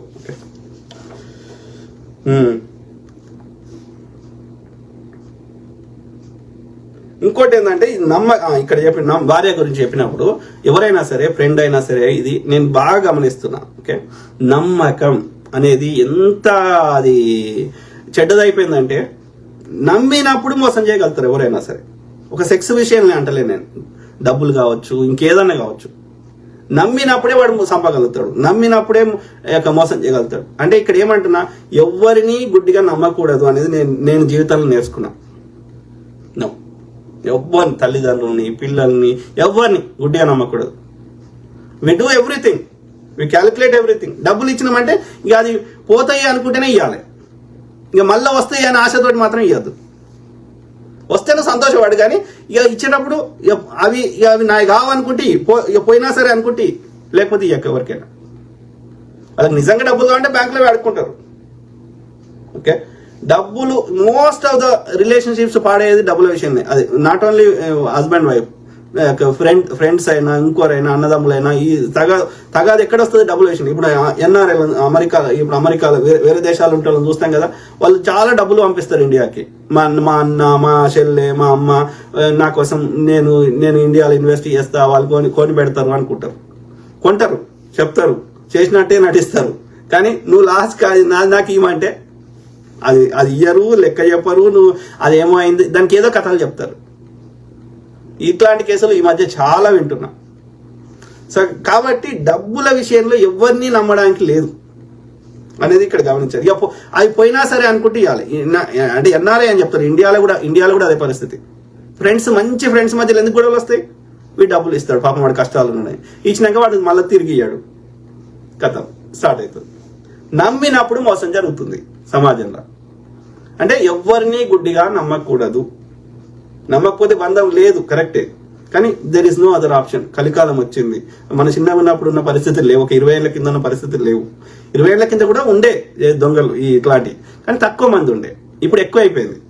కాబట్టి అందరికీ అడ్డదారులు కావాలి, పైసలు కావాలని ఆశ ఎక్కువ అయిపోయింది. ఓకే, కాబట్టి దీనికి ఒకటే పరిష్కారం, ఎవరిని గుడ్డిగా నమ్మకూడదు. ఎవరికైనా ఇస్తే ఇక అది మళ్ళీ రావు అనుకున్నప్పుడు ఇవ్వాలి, ఇక పోతే అనుకున్నప్పుడు ఇవ్వాలి. సింపుల్. ఇంకోటి నేను గమనించింది ఏంటంటే, ఉమెన్ మైండ్ కి బ్రెయిన్ కి మెన్ బ్రెయిన్ కి కొన్ని తేడాలు ఉన్నాయి. ఓకే, ఇద్దరు అన్ని పనులు సమానంగా చేయగలిగినప్పటికీ, ఇద్దరు డాక్టర్ కాగలిగినా, ఇద్దరు ఇంజనీర్ కాగలిగినా, దాన్ని చేసే విధానంలో women energy, women emotions are different from male energy. Plus దాంతో పాటు ప్రతి మనిషి, every human being is also unique. They are similar but not same. అంటే నాకు 2 చేతులు ఉన్నాయి, నీకు 2 చేతులు ఉన్నాయి, కానీ 2 చేతులు ఒకటే విధంగా ఉండవు. ఎక్కడో చోట తేడాలు ఉంటాయి, గీతలో ఎక్కడో చోట. సో అంటే ఈచ్ పర్సన్ ఈజ్ యూనిక్ అన్నప్పుడు ఆ యొక్క ఫిమేల్ నేను ఉమెన్ కి మెన్ కి పెద్ద తేడా నేను ఏం గమనించిన అంటే, women are they go with more emotional beings. Men are more ఏమంటారు, ఎక్కువ ఆలోచిస్తారు, బిగ్ పిక్చర్ థింక్ చేస్తారు. ఈ ఎమోషన్స్ కంటే కూడా వాళ్ళ ఆలోచన, మెన్ బ్రెయిన్ ఏంటంటే వాళ్ళు దీని బిగ్గర్ కాన్సిక్వెన్స్ ఏంది అని ఆలోచిస్తారు. ఉమెన్ ఏంది అంటే they pay attention to details. అంటే నా కుటుంబమే బాగుండాలనుకుంటుంది. Plus emotions play big role. ఆ పూటకి ఆమెకు చంచలం అయిపోతుంది మనసు. అంటే ఆ పూటకి ఆ ఎమోషన్స్కి ఏమనిపిస్తే she wants to go ahead with that emotion. ఈ టైంకి నాకు సెక్స్ కావాలంటే కావాలి, ఈ టైంకి ఇంకోటి అతని మీద కోపం వచ్చిందా వాడిని చంపడానికి కూడా 1 నిమిషం వెనకాడదు. అంటే ఏమంటున్నా, the emotions play bigger role in the women brain. కాబట్టి విమెన్ ని హ్యాండిల్ చేసే విధానము కొంచెం మనము బ్యాలెన్స్డ్ గా చేయాల్సిన అవసరం ఉంది. సో వాళ్ళకి నో చెప్తే నచ్చదు ఆ మూమెంట్ లో. సో ఎందుకంటే they go with the emotion. కాబట్టి దాన్ని ఉమెన్ ఆర్ మోర్ డేరింగ్. అంటే ఫిజికల్ ఎనర్జీ లేదు కానీ, మజిల్ స్ట్రెంత్ లేదు కానీ, but in every other sense two extreme emotions. చిన్నప్పటి నుంచి పెంచిన తల్లిదండ్రుల్ని 1 నిమిషంలో వదిలేస్తుంది. ఆడవడో ఐ లవ్ యూ చెప్పగానే 1 నిమిషం ఆలోచించదు. ఇట్స్ నాట్, ఆమె కావాలని చేస్తలేదు. ఇలా ఈ కేసులో ఇప్పుడు 16 ఏళ్ళ అమ్మాయి చిన్నప్పటి నుంచి పెంచినా సరే తల్లిని చంపగలిగింది 1 నిమిషంలో. ఆమె అంతా ఎందుకంటే they don't think bigger picture. ఆమె తప్పు కాదు అది, ఆమె కావాలని చేస్తలేదు. That is the way nature created her. She goes with the emotions. Extreme emotions, hormones ఆమెను ఎక్కువ ఆడిపిస్తున్నాయి. ఆ నేచర్ అనేది ఆ హార్మోన్స్ ద్వారా ఆమె తన కంట్రోల్లోకి తీసేసుకుంది ఆమెను. కాబట్టి ఆమె బిగ్గర్ పిక్చర్ ఆలోచించి నిర్ణయం చేసే స్థానంలో ఉమెన్ లేదు. కాబట్టి ఉమెన్ ని హ్యాండిల్ చేసే విధానంలో ఆమె ఎక్స్ట్రీమ్ ఎమోషన్స్ తోటి నేచర్ అట్లా క్రియేట్ చేసింది. కాబట్టి మనము వాళ్ళని హ్యాండిల్ చేసే విధానం చాలా జాగ్రత్తగా హ్యాండిల్ చేయాల్సిన అవసరం ఉంది అనేది నేను గమనించిన. మేబీ ఐఎమ్ రాంగ్, బట్ నాకు అనిపించింది నేను చెప్తాను. ఓకే, అది తప్పు అయితే మీరు కామెంట్ పెట్టండి. నేను దానికి ఇంకా రీసెర్చ్ చేసి ఇంకా ఎక్స్పర్ట్స్ ఇంకేమని చెప్తే దాన్ని మళ్ళీ నెక్స్ట్ టైం ఎప్పుడని చెప్పే ప్రయత్నం చేస్తాను. కానీ నాకు కరెక్ట్ అనిపించేది అయితే నేను చెప్పాలి కదా, నేను అబ్జర్వ్ చేసింది, లేకపోతే నాకు కరెక్ట్ అనిపించింది. సో అది women are very emotional beings. So కాబట్టి వాళ్ళని కొంచెం ఏమంటారు మెల్లగా హ్యాండిల్ చేయాలి. తొందరపడి ఏది పడుతుంది అది వాళ్ళని అంటే అది వాళ్ళు ఎక్స్ట్రీమ్ డెసిషన్ తీసుకుంటే దాని కాన్సిక్వెన్సెస్ అందరి మీద పడతాయి, ముఖ్యంగా పిల్లల మీద పడతాయి. కాబట్టి మనము చాలా జాగ్రత్తగా సటిల్ గా హ్యాండిల్ చేయాలి. మనమే డైరెక్ట్ చెప్పే బదులు వేరే వాళ్ళతోటి, ఆమె క్లోజ్ ఫ్రెండ్స్, ఆమె తల్లిదండ్రులతో చెప్పించే ప్రయత్నం సటిల్ గా చేస్తే కొంచెం ఆ ఆవేశం కంట్రోల్, మంట వచ్చినప్పుడు మనం కొంచెం దాన్ని తగ్గించగలిగితే దానివల్ల వచ్చే నష్టాలు మనము పిల్లల మీద ఇంపాక్ట్ కాకుండా కాపాడుకోగలుగుతాం. సో మీ కామెంట్స్ చదువుదాం. Then I think we are good. I think I told a lot of things to chew on. అంటే చాలా విషయాల మీద మనం ఏమంటారు ఒక ప్రజల వాళ్ళ యొక్క ఏమంటారు వాళ్ళ ముందు పెట్టినాం. అంటే వాళ్ళ ఒక ఆలోచన దే ఆల్సో స్టార్ట్ థింకింగ్. వాళ్ళ ముందు పెట్టినాం టాపిక్. ఓకే, సో వాళ్ళు ఆలోచిస్తారు రాజన్న చెప్పింది కరెక్టా తప్ప, మనం ఏమన్నా సర్దిద్దుకోవాలా అని ఆలోచించడానికి అవకాశం ఉంది. లేకపోతే ఇంకా ఎక్స్పర్ట్స్ అడిగి ఇంకేమైనా చేద్దామా ఆలోచించడానికి ఒక బెటర్. మీ కామెంట్స్ చదువు.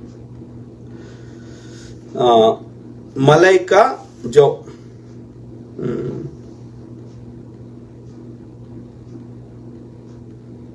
వద్దు బ్రదర్, బూతులు వద్దు, నేను చదవలేను. ఎందుకంటే ఇప్పుడు ఈ వీడియో ఎవరైనా పిల్లలు చూసారు అనుకో, మనం ఆ మాట ఏదో కోపంలో అప్పుడప్పుడు అంటాం కానీ, but I don't want read that. Okay,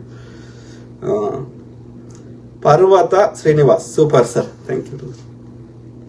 నేనేమంటున్నా, ఒక జాతిని మొత్తం మనం తప్పుపట్టడానికి లేదు, ఒక కులాన్ని ఒక జాతిని, అన్ని రకాల మనుషులు అందరు స్త్రీలు అట్లా ఉంటారా?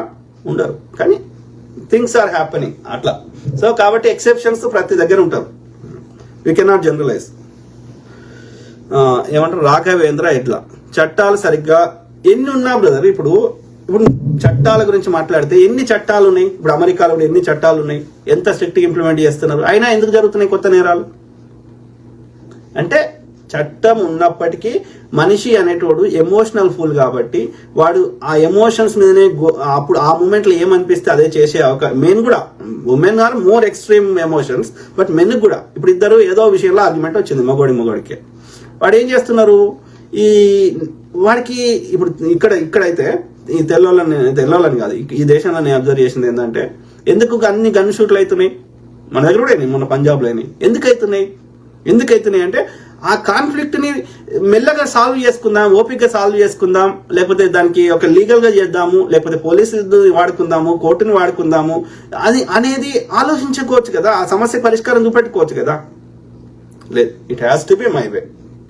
కాకుండా దానికి భిన్నంగా చెప్తే పోతున్నా కాలుస్తున్నారు. అర్థమైందా? సో కాబట్టి చట్టాలు లేక కాదు, మనకి చట్టాలు ఎన్ని ఉన్నా ఎంతమంది శిక్షలు వేసినా జరుగుతూనే ఉన్నాయి నేరాలు. మొన్న ఇక్కడ ఏంది ఇప్పుడు నేను ఉంటున్న స్టేట్ మినసోటాలో ఒక ఏమంటారు, ఇది డెమోక్రాటిక్ స్టేట్, డెమోక్రాటిక్ పార్టీ సంబంధించిన ఇది ఉన్నది. సో ఆ లా మేకర్స్ అంటే మన దగ్గర ఎమ్మెల్యే లాగా. ఓకే, సో ఆ ఎమ్మెల్యేలని అర్ధరాత్రి ఒక అతను చర్చ్ గోయర్ ఆయన ఏంది, ఈ సెనేటర్ ఈ లా మేకర్స్ అంటే ఈ ఎమ్మెల్యేలు, సో వాళ్ళు బిల్లులు రాస్తారు కదా, ఆ బిల్లులు రాసింది వీడు చర్చిలో చెప్పిన చెత్త సిద్ధాంతంకి అబార్షన్ కి వ్యతిరేకంగా వీళ్ళు బిల్లు రాశారు. అబార్షన్ చేసుకోవచ్చు అని రాశారు బిల్లు. ఈ చర్చ్ పోయేటోడు ఏం చెప్తాడు, చర్చిలో అబార్షన్ చేసుకోవద్దని చెప్తాడు. సో ఇది వీడి గుడ్డిగా నమ్మీడు. ఈ చర్చ ఎంత, అందుకే అంటున్నా, ఈ రిలీజియన్ అని ఎనీ రిలీజియన్ దయచేసి నాట్ ఓన్లీ ఈ యొక్క మన సనాతన ఈ బ్రాహ్మణ మనువాదమే కాదు, ఈవెన్ క్రిస్టియానిటీ అయినా ఇస్లాం అయినా extreme every day the brain ని ఒక రకంగా ఏమంటారు ఫెనటిజం చేస్తారు. ఇస్కానోడైనా వీళ్ళందరూ ఏంటంటే బ్రెయిన్ ని ఫుల్ ఒక లెవెల్ కి తీసుకుపోతారు, వాష్ చేస్తారు. సో ఇప్పుడు వాడికి ఏంది, ఈ అబార్షన్ అనేది తప్పు అనే ఒక జీవిని చంపుతున్నావు అనేది వాడికి బ్రెయిన్ లో ఎక్కిచ్చి పెట్టారు ఈ చర్చోడు. సో ఇప్పుడు అబార్షన్ చేసుకోవచ్చు, ఎందుకు చేసుకోవచ్చు, ఎప్పుడు చేసుకోవచ్చు, ఏ కండిషన్ లో చేసుకోవచ్చు, ఫ్రీగా ఇట్లా పోయి చేసుకోమని చెప్పరు. తల్లి ప్రాణానికి ఇది ఉంది, లేకపోతే బిడ్డకి అనేక రకరకాలుగా అది ఏమంటారు లోపాలతో పుడతారు, రకరకాల ఎక్స్ట్రీమ్ కండిషన్స్ చెప్తారు. అంతేగాని ఉట్టిగానే పోయి చేసుకో అది అని చెప్పరు. అది కూడా ఇన్ని వీక్స్ లోపల అయితేనే, ఇన్ని వీక్స్ తర్వాత అయితే అది కూడా లేదు. సో అయినా సరే వాడు చర్చోడు ఏం చెప్తాడు, జీవిని చంపడం తప్పు, వాడు ఒక చెత్త రాసుకున్నాడు. దానికి కూడా కండిషన్స్ ఉంటాయి కదా. సో అట్లా ఆ బిల్లు తయారు చేసిందని చెప్పి వాడు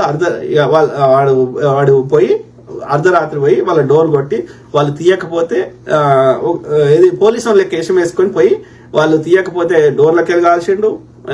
తర్వాత ఇద్దరికి హస్బెండ్ అండ్ వైఫ్ గాయాలని.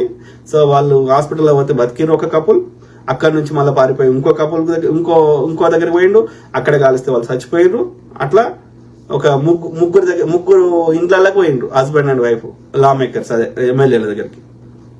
సో తర్వాత పారిపోతే 2 రోజులు వానికి మొత్తం ఉన్న ఫెడరల్ అంటే సెంట్రల్ గవర్నమెంట్, ఈడ స్టేట్ గవర్నమెంట్ సంబంధించిన మొత్తం అన్ని వ్యవస్థలు, పోలీస్ వ్యవస్థలు అన్ని, ఇన్వెస్టిగేషన్ సంబంధించిన అందరిగా మొత్తం జల్లెడ పడితే వాళ్ళకి ఏంటంటే టిప్స్ అంటారు. నేను అప్పుడు గతంలో చెప్పిన కదా, టిప్స్ అంటే మొత్తం అడ్వర్టైజ్మెంట్లు ఇచ్చి మీకు ఇది వీడి ముఖం ఇది, విని ఇట్లా ఉన్నాడు, వీడి ఏడ కనబడ్డా మాకు ఫోన్ చేయండి అట్లా అన్ని చెప్తే, ఎవరో ఇక్కడ వీడు ఉన్నాడు అని వాళ్ళ సెక్యూరిటీ కెమెరా సీసీ కెమెరాలో పడితే వాళ్ళు ఫోన్ చేస్తే పోలీసులు మొత్తం పోయి ఆడ గాలిస్తే దొరికిండు. అడవిలో తీసుకొచ్చారు, జైల్లో పెట్టారు.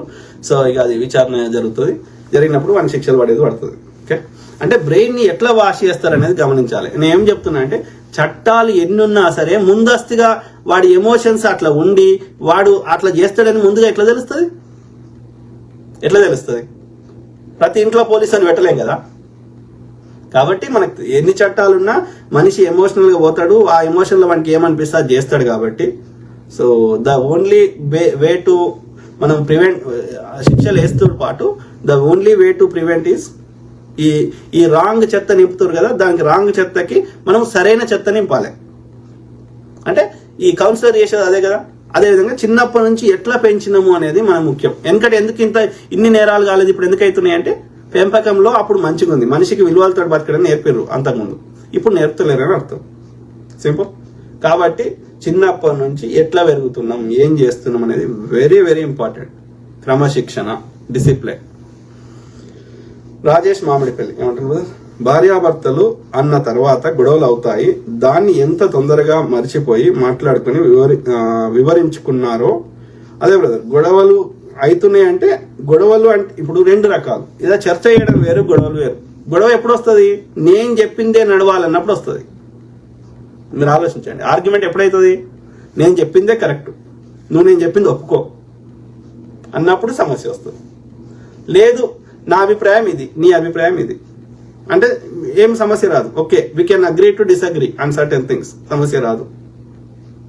ఓకే, ఇక ఆ సమస్య వచ్చినప్పుడు మన ఇద్దరం సాల్వ్ చేసుకునే, నాకే కరెక్ట్ అనిపించింది, నీకే కరెక్ట్ అనిపించింది, కానీ మనకు ఒక కామన్ గ్రౌండ్ కావాలన్నప్పుడు, మనకున్న లిమిటెడ్ నాలెడ్జ్ లో మనకే కరెక్ట్ అనిపించినప్పుడు, ఎందుకంటే నేను ఒక వాతావరణం పెరుగుతా. ఇప్పుడు ఒక ఎగ్జాంపుల్ చెప్తా. ఇప్పుడు తెలంగాణలో దసరా అనేది ఒక పెద్ద పండుగ కదా. సో దసరాకి ఏం చేస్తాం మనం, దసరాకి యాటను కోసుకుంటారు, మటన్ తెచ్చుకుంటారు, బిర్యానీ, ఇట్లా టిపికల్ ఇట్లా ఎంజాయ్ చేస్తారు కదా. ఇప్పుడు ఒక నార్త్ ఇండియన్ వాతావరణం పెరిగిన అమ్మాయి ఉందనుకో, వాళ్ళకి నవరాత్రులు వేరే ఉంటది, వాళ్ళకి నాన్ వెజ్ తినడం పెద్ద నేరం. సో అమ్మవారు తర్వాత తినొచ్చు, దసరా తెల్లారు ఇంకోసారి తినొచ్చు, కానీ దసరా రోజు విజయదశమి రోజు అది తినొద్దు వాళ్ళకి కల్చర్లో. స్వీట్లు ఇంకోటి వెజిటేరియన్ తింటారు. ఇప్పుడు వీళ్ళిద్దరు పెళ్లి చేసుకున్నారు అనుకో, ఇప్పుడు వాళ్ళిద్దరికి పెద్ద సమస్య కదా. అరే నేను చిన్నప్పటి నుంచి తిన్నా, నాది కల్చర్ ఇది, నువ్వు ఈ మధ్య వచ్చినావు, నువ్వోని నాకు చెప్పడానికి అంటే దీనికి సమస్యకి ఏడ పరిష్కారం దొరుకుతుంది చెప్పండి. అవు నా మాట నువ్వే వినకపోతే ఎట్లా, ఇట్లా ఉంటాయి. ఓకే, సో కాబట్టి ఏమంటున్నా అంటే ఒక సామరస్యంగా పరిష్కరించుకునే దిశగా పరిష్కరించుకోవాలి. లేదు కొన్ని అంత ఇంపార్టెంట్ కాకపోతే వదిలేయాలి, ఎవరికి నచ్చినట్టు వాళ్ళు బతకనియాలి. ఓకే, ఇక అది క్రిటికల్ ఇంపార్టెంట్ విషయం ఉంది, కానీ అది నేను కాంప్రమైజ్ కాలేకపోతున్నా అన్నప్పుడు, మన ఇద్దరి మధ్య భార్యాభర్తలు సాల్వ్ చేసుకోలేనప్పుడు గో టు కౌన్సిలర్, ఎక్స్పర్ట్ చెప్పింది వినాలి. సింపుల్. అది ఇక ఆర్గ్యుమెంట్ అవసరం లేదు. నాకు ఇప్పుడు ఆమె అంటది, ఓకే ఇది నాకు ఒక పిల్లగాడు కావాలంటది, ఈడు అంటాడు నేను ముగ్గురం ఉన్నాం, అరే కనీసం ఇద్దరన్నా ఉండాలని ఆడంటాడు. దీనికి ఏడ పరిష్కారం దొరుకుతుంది? బై మిస్టేక్ అది అనుకోకుండా సెకండ్ అయింది అనుకో, సో ఆమె తీసేస్తా అబార్షన్ చేస్తా అని ఆమె అంటది. అరే నేను ముగ్గురం ఉన్నాము, నీ ఇద్దరు కనీసం నేను ముగ్గురు అంటలేను, ఇద్దరుంటే ఏమవుతుంది, వాడికి ఒకడే ఎట్లా పెరుగుతాడు, వానికి ఆడుకోవడానికి వానికి సోపతి, మనకేమైనా అయినా వాళ్ళకి ఒక తోడు ఇంకోటి ఉంటే ఇంకో సిబ్లింగ్ ఉంటే తప్పేముంది. కానీ ఆమెకు అర్థం కాదు, ఒక్కరినే పెంచాలి, ఒకటి అడిగితే 1000 కొనియాలి, ఇద్దరంటే ఇద్దరికి 1000 కొనియలేము కాబట్టి వానికి అని ఆమె ఆలోచన ఉంటుంది. సో ఆమె ఎందుకు వచ్చింది ఆమెకు ఆలోచన, ఆమె పెరిగిన వాతావరణం డిఫరెంట్ ఉంది, నేను పెరిగిన వాతావరణం డిఫరెంట్ ఉంది. సో దీని పరిష్కారం ఏంది, go to counsellor, take the expert help. Simple. అట్లా ఇక ఏమైనా ఎన్ని ఎగ్జాంపుల్స్ అని చెప్పొచ్చు, ఇల్లు కొనుక్కుండు, ఇక రకరకాలు ఉంటాయి ప్రతి మనిషి జీవితంలో. సో రాజేష్ మామిడిపల్లి ఏమంటున్నాడు, పెళ్లిళ్ళు చేసుకునే, అందుకే అంటాం తొందరపడి పెళ్లిళ్ళు చేసుకోవద్దు. ఇవన్నీ ఎట్లా తెలుస్తాయి, ఆ పెళ్లికి ముందు సహజీవనం చేస్తే నా ఆలోచన నీ ఆలోచన ఎట్లుంది అనేది అన్ని విషయాల మీద అవగాహన వస్తే, ఇది కలుస్తుందా కలవదా. ఇప్పుడు వాడికి కూడా ఆమెకు కూడా 2 పిల్లలు కావాలి, వీడికి కూడా 2 పిల్లలు కావాలని పెళ్లికి ముందే తెలుసుకున్నారు అనుకో, అయిపోయింది కదా. వద్దు నాకు ఒకటే కావాలన్నారు అనుకో, పెళ్లికి ముందే వాళ్ళకి ఒకటి తెలిసిపోయింది అనుకో, అరే నీకు నాకు మ్యాచ్ కాదురా అని వదిలేస్తారు. దట్ డస్ నాట్ మీన్ వాళ్ళకి శత్రువులు అన్నట్టు కాదు, నీకు నాకు ఫిట్ అవుతలేదు అంతే. నేను చెప్పులు కొనుక్కున్నా, లేకపోతే నేను బట్టలు కొనుక్కున్నా, అది నా సైజ్ అయితే నాకు ఫిట్ అవుతుంది, నా సైజ్ కాకపోతే నాకు ఇబ్బంది అవుతుంది, నేను వేసుకోలేను, నేను వాడుకోలేను. కాబట్టి నా సైజ్ కానంత మాత్రం చెడ్డదాని కాదు, ఇంకోరికొరికో ఫిట్ అవుతుంది వాడి సైజుకి, కరెక్ట్. కాబట్టి నా సైజ్ కానప్పుడు నేను వదిలేస్తా, నా వస్తువుల లోపం లేదు, నాకు సైజ్ ఫిట్. 2 క్రిమినల్స్ ఉన్నారు అనుకో, వాళ్ళు 2 పెళ్లి చేసుకున్నారు అనుకో, సంతోషంగా ఉంటారు. వీడు మంచోడు ఉండి ఆమె క్రిమినల్ ఉందనుకో, రోజు కొట్లాట అవుతుంది. కాబట్టి ఇవన్నీ ఎట్లా తెలవాలి, సహజీవనం చేస్తేనే తెలుస్తాయి. ఒక 6 నెలలు సహజీవనం చేస్తే అన్ని తెలుస్తాయి. సెక్స్ లేకుండా పెళ్లిళ్ళు చేసుకునేప్పుడు ఈ మంత్రాల చెత్త కాకుండా మ్యారేజ్ కౌన్సిలర్తో మాట్లాడాలి. అది కాదు బ్రదర్, సహజీవనం చేయాల్సింది అంతే. రాజేష్ మామిడిపల్లి, విడాకుల మీద భారతదేశంలో అవగాహన కల్పించాలి. కరెక్ట్ బ్రదర్, ఎందుకంటే విడాకులు అంటే తప్పు అన్న భావన ఉంది. అస్సలు తప్పు కాదు. సో అది సమాజంలో సర్వసాధారణం అన్నట్టుగా ఇప్పుడు ఏం చేస్తున్నాం, మనకు ఏదో ఇప్పుడు నేను ఒక్కరినే ఉన్నా, పెళ్ళి అయ్యేదాకా నేను ఒంటరిగానే ఉన్నా. పెళ్ళి ఎందుకు చేసుకోమన్నారు సమాజం కానీ, వ్యవస్థలు ఏర్పాటు చేసిన మ్యారేజ్ సిస్టమ్ కానీ? అరే నువ్వు ఒంటరిగా ఉండే కంటే ఇంకా మంచిగా సంతోషంగా బతుకుతావు అని ఆశతోటి పెళ్లి చేసుకోమన్నారు, అంతే కదా. ఏడ్చుకుంటే బతుకుమని పెళ్లి చేసుకోవాలి కదా, చంపుకోర్రి, పొడుచుకోర్రి, కొట్లాడుకోర్రి అని పెళ్లి చేసుకోమనిలే కదా. ఒంటరిగా ఉండే కంటే మంచికి చెడుకు తోడుంటది.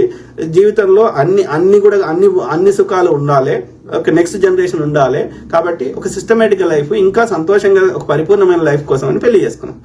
ఆ పెళ్లికి గోల్స్ ఏవైతే మనం ఆశతోటి పెళ్లి చేసుకున్నామో అది నెరవేరనప్పుడు దాన్ని తెంచుకోవడం, దాన్ని నెరవేరడం కంటే కూడా దానివల్ల నష్టం ఎక్కువ జరుగుతున్నప్పుడు, కనీసం నేను సంతోషంగా మినిమం బతకలేకపోతున్నప్పుడు దాన్ని ఎందుకు కంటిన్యూ చేయాలి? తప్పేముంది?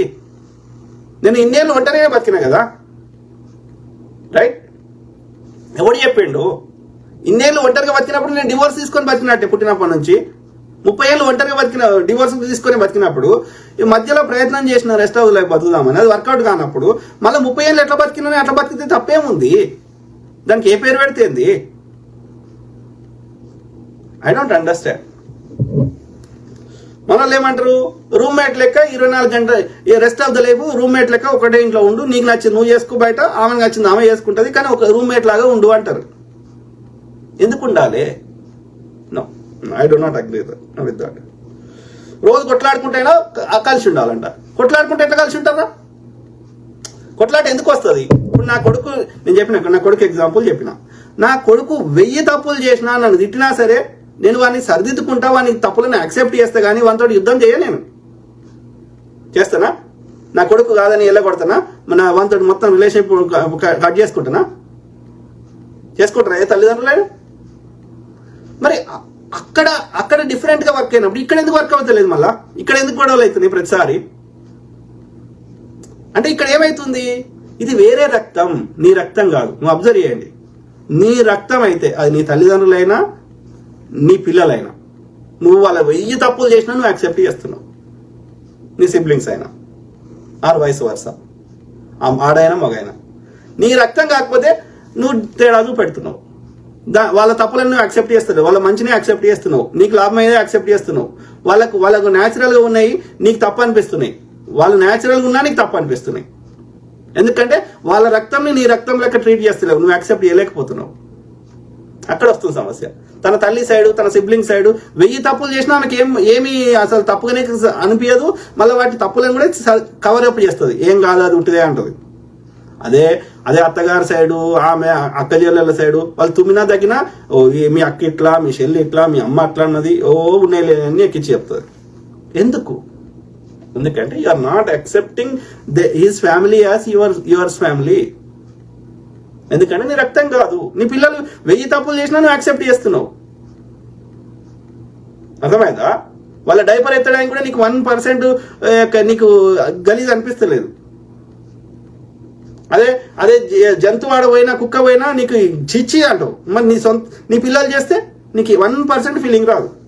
అదే నీ అత్తమామ ముసలైనట్టు చేస్తే చిచ్చి అంటావు. మరి నీ పిల్లలు చేస్తే ఎందుకు వస్తలేదు అవ్వ? ఎందుకంటే you accepted them, you truly loved them, but you did not love other people. అది సమస్య. ఇక్కడ నీ రక్తం కాబట్టి నువ్వు యాక్సెప్ట్ చేయగలుగుతున్నావు, నీ రక్తం కాకపోతే నువ్వు యాక్సెప్ట్ చేయలేకపోతున్నావు. సింపుల్. సో కాబట్టి నేను ఏమంటున్నా అంటే, when you truly love each other, ఎదుటి వాళ్ళ యొక్క 100% మంచిని చెడిని రెండింటిని నువ్వు తీసుకోగలిగినప్పుడు, when you truly love the person, then that relationship will continue just like parents and kids లాగా. అర్థమైందా? 100 ఆ రిలేషన్షిప్ లో 100 వాటిలలో మిగతా వాటిలలో చేయండి ఒక ఆడమగ మధ్యలో చేసేది ఒకటి అడిషనల్ గా సెక్స్, అంతే. మిగతా అన్ని similar emotions. The love is same, the actions are different, the way of expression is different, but the sole purpose is same. ఎదుటి వ్యక్తి మనిషి నీ పార్ట్నర్ యొక్క దెబ్బ తగిలితే నీ కళ్ళకి నీరు రావాలి, నీ పార్ట్నర్ కాదు. ఆమె కాలుకి దెబ్బ తగిలితే నీ కళ్ళు ఏడవాలి, అతనికి ఏమైనా అయితే ఈమె ఏడవాలి. That is the relationship. అప్పుడు ఏమవుతుంది, వీడు కాంప్రమైజ్ అవుతాడు, ఆమె 1000 తప్పులు చేసినా ఆమె కాంప్రమైజ్ అవుతుంది. అప్పుడు ఆ రిలేషన్షిప్ నడుస్తుంది. అట్లా కాకుండా లవ్ లేకుండా కేవలం ఏదో అట్రాక్షన్ మీద ఏదో వర్కౌట్ అవుతుంది అన్న ఆలోచనతో కలిసినప్పుడు ప్రతిరోజు యుద్ధం అవుతుంది. ఆ యుద్ధ వాతావరణంలో బతికినా సచ్చినా అది విడాకులు తీసుకున్నట్టే లెక్క. పేపర్ మీద తీసుకుంటేనే తీసుకున్నట్టు కాదు. రాజేష్ మామిడిపల్లి విడాకుల మీద బాగా కరెక్ట్ బ్రదర్. విడాకులు కలవనప్పుడు విడాకులు అన్ని ప్రయత్నాలు చేయాలి, కౌన్సిలర్ దగ్గర పోవాలి, అన్ని ప్రయత్నాలు చేయాలి. ఎన్ని చేసినా అది వర్కౌట్ కానప్పుడు చక్కగా వదిలేయాలి. అందుకే అంటున్నా ఫస్ట్ తొందరపడి పెళ్లి చేసుకోవద్దు. ఒకవేళ చేసుకున్నాక కూడా అన్ని ప్రయత్నాలు చేసినాక కూడా మనకి వర్కౌట్ కాకపోతే, అన్ని కౌన్సిలర్ అన్ని చేసినా కూడా వర్కౌట్ కాకపోతే, కన్సిస్టెంట్ గా ఈ తగాదాలు వస్తున్నాయి అన్న రెగ్యులర్ బేసిస్ అన్నప్పుడు, దానివల్ల పిల్లలకి ఇంపాక్ట్ అవుతుంది అన్నప్పుడు ఎండ్ ద రిలేషన్షిప్. ఎండ్ చేసినాక మళ్ళీ చేసుకుంటావా లేదా అది వేరే ముచ్చట, అది ఇండివిజువల్. మళ్ళీ సేమ్ స్టోరీ రిపీట్స్. ఓకే, వాళ్ళ కేసులలో కూడా చూసినాం. విడాకులు చేసుకున్నాక మళ్ళీ చూస్తే ఆ యొక్క మళ్ళీ చేసుకుంటే ఏమవుతుంది, ఈ ఫస్ట్ పిల్లలు ఆమెను యాక్సెప్ట్ చేయరు, అతన్ని యాక్సెప్ట్ చేయరు. మా అమ్మనే మా అమ్మ అంటారు, మా నాయన్నే మా నాయన అంటారు. సో అది కాంప్లికేటెడ్ అయిపోతుంది. అంటే ఆ సెకండ్ చేసుకుంటే ఆ సెకండ్ వాళ్ళ దగ్గర ఆ స్టెప్ ఫాదర్ కానీ స్టెప్ మదర్ దగ్గరికి నీ ఫస్ట్ సంబంధించిన పిల్లల్ని తీసుకురావద్దు. ఈ హాస్టల్లో వేస్తావా, రెసిడెన్షియల్ వేస్తావా, ఇంకో దగ్గర వేస్తావా, తల్లి దగ్గర వేస్తావా, ఇంకో దగ్గర వేస్తావా, కానీ వాళ్ళని ఈ పిల్లలకి కలపొద్దు, పిల్లల దగ్గర తీసుకురావద్దు. అప్పుడు ఏమన్నా వాళ్ళిద్దరు ప్రశాంతంగా ఉంటారు. కలిస్తే బయట కలువు పిల్లల్ని, ఆమెనా అతడైనా. మీ ఇద్దరు కలిసి ఉన్నప్పుడు పిల్లల్ని తీసుకురావద్దు. ఎందుకంటే వాళ్ళ సొంత biological father or biological mother కాకుండా వేరే వాళ్ళని యాక్సెప్ట్ చేయరు పిల్లలు. వాళ్ళకి కోపం కూడా ఉంటుంది. మా అమ్మని కాదని ఇంకోని చేసుకున్నావు, మా డాడీని కాదని ఇంకోని చేసుకున్నావు అని చెప్పి వాళ్ళకి ఇంకా కోపం కూడా ఉంటుంది. ఆయనతో వాళ్ళు ఏమైనా చేసినా దిక్కులేదు పిల్లలు. సో అమెరికాలో అన్ని బాగున్నా కూడా భార్యాభర్తలు థెరపీ, మ్యారేజ్ కౌన్సిలింగ్ వెళ్తారు. ఇంకా బాగుపరుచుకుందాం సంబంధాలు అని. Correct brother, Rajesh Mamidipalli brother. అమెరికాలో భార్యాభర్తలు ఈవెన్ పిల్లలు వచ్చినాక కూడా ఏమంటారు, ఆమె ఎందుకని, నేను అది కూడా అబ్జర్వ్ చేసిన, ఎందుకని ఆమె చిన్న చిన్న బట్టలు వేసుకుంటుంది ఆడామంటే అమెరికాలో ఇది ఈ భర్త యొక్క దృష్టి వేరే స్త్రీకి సైడ్ పోవద్దు అనేది ఆమె మెయిన్ ఆలోచన. వీడి కళ్ళు వేరే దిక్కు పోవద్దు అంటే నన్నే చూడాలని చెప్పి ఆమె ప్రయత్నం చేయడం. మందిని అట్రాక్ట్ చేసుకోవడం కోసం కాదు, ఈయన మొగన్ని అట్రాక్ట్ చేసుకోవడానికి. మన ఇండియన్స్ ఎట్లుంటున్నారు, వాడు బయటకు పోతే లేకపోతే అఫైర్ పెట్టుకుంటే మంచిగా తయారవుతున్నారు, ఇంట్లో ఉంటేనే ఐటీలతో చేస్తున్నారు. వీనికి ఉత్సాహం మూడు అన్ని దోపిపారదోపుతున్నారు. ఎందుకంటే అది టేక్ ఇట్ గ్రాంటెడ్ అయిపోయారు. అదే బయటకు పోతే ఏందో అది మంచిగా. నైటీ అనేది నైట్ వేసుకునేది, అది దాని పేరే నైటీ. నైట్ గాలి రావాలి అని జర ఫ్రీగా ఉంటుందని వేసుకుంటారు. ఓకే, చెమట వచ్చినా అది పీల్చుకుంటుందని వేసుకుంటారు. అంతేగాని అది నైటే వేసుకోవాలి. మనల్ని ఏం చేస్తారు, పొద్దుగాలనే దిగేస్తారు. చర్చిల ఫాదర్ వేసుకున్నట్టు వేసుకుంటారు. వానికి ఎడ కోరికలు వచ్చాయి, ఎడ మూడు వచ్చాయి నేను చూస్తే. దరిద్రం. ఇట్లా చెప్పినా అనుకో నన్ను తిట్టుకుంటారు వాళ్ళు, కానీ వాస్తవాలు ఇట్లే ఉంటాయి. రాజేష్ మామిడిపల్లి, మీరు అన్నట్టుగా సెక్స్ చేయకుండా 6 నెలలు సహజీవనం చేస్తే సెక్సువల్ ఫ్రస్ట్రేషన్ ఇంకా గొడవలు ఎక్కువైతాయి కదా, అది మన న్యాచురల్ ట్రూ బిహేవియర్ కాదు. ఒకవేళ 6 నెలల తర్వాత వాళ్ళు పెళ్లి చేసుకుని తర్వాత సెక్స్ చేసుకుంటే నిజ స్వరూపం బయటపడి అప్పుడు విడాకులు అవుతాయి కదా. కాదు బ్రదర్, ఇది నేను అంగీకరించాను. రాజేష్ మామిడిపల్లి బ్రదర్, నువ్వు ఆలోచించు. ఇప్పుడు సెక్స్ చేసుకున్నాక ఇద్దరు కోరికలు తీరిపోయినాయి అనుకో, సో అయిపోయింది కదా.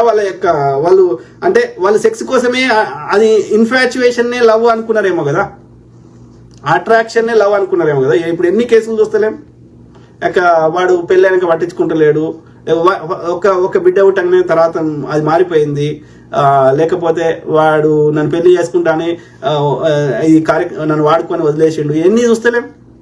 ఏడిపోయిందిరా లవ్. మరి ఒక బిడ్డ పుట్టినాక ఆమె ఎందుకు పెళ్లి 7 ఏళ్ళు లవ్ చేసుకున్నాక ఏ సమస్య రానప్పుడు ఒక సంవత్సరం అయినాక ఒక బిడ్డ పుట్టినాక ఎందుకు ఆ లవ్ వీక్తున్నది? Right, you should love the same way కదా. 7 ఏళ్ళు లవ్ చేయగలిగినప్పుడు ఇప్పుడు ఎందుకు చేయలేకపోతున్నావు?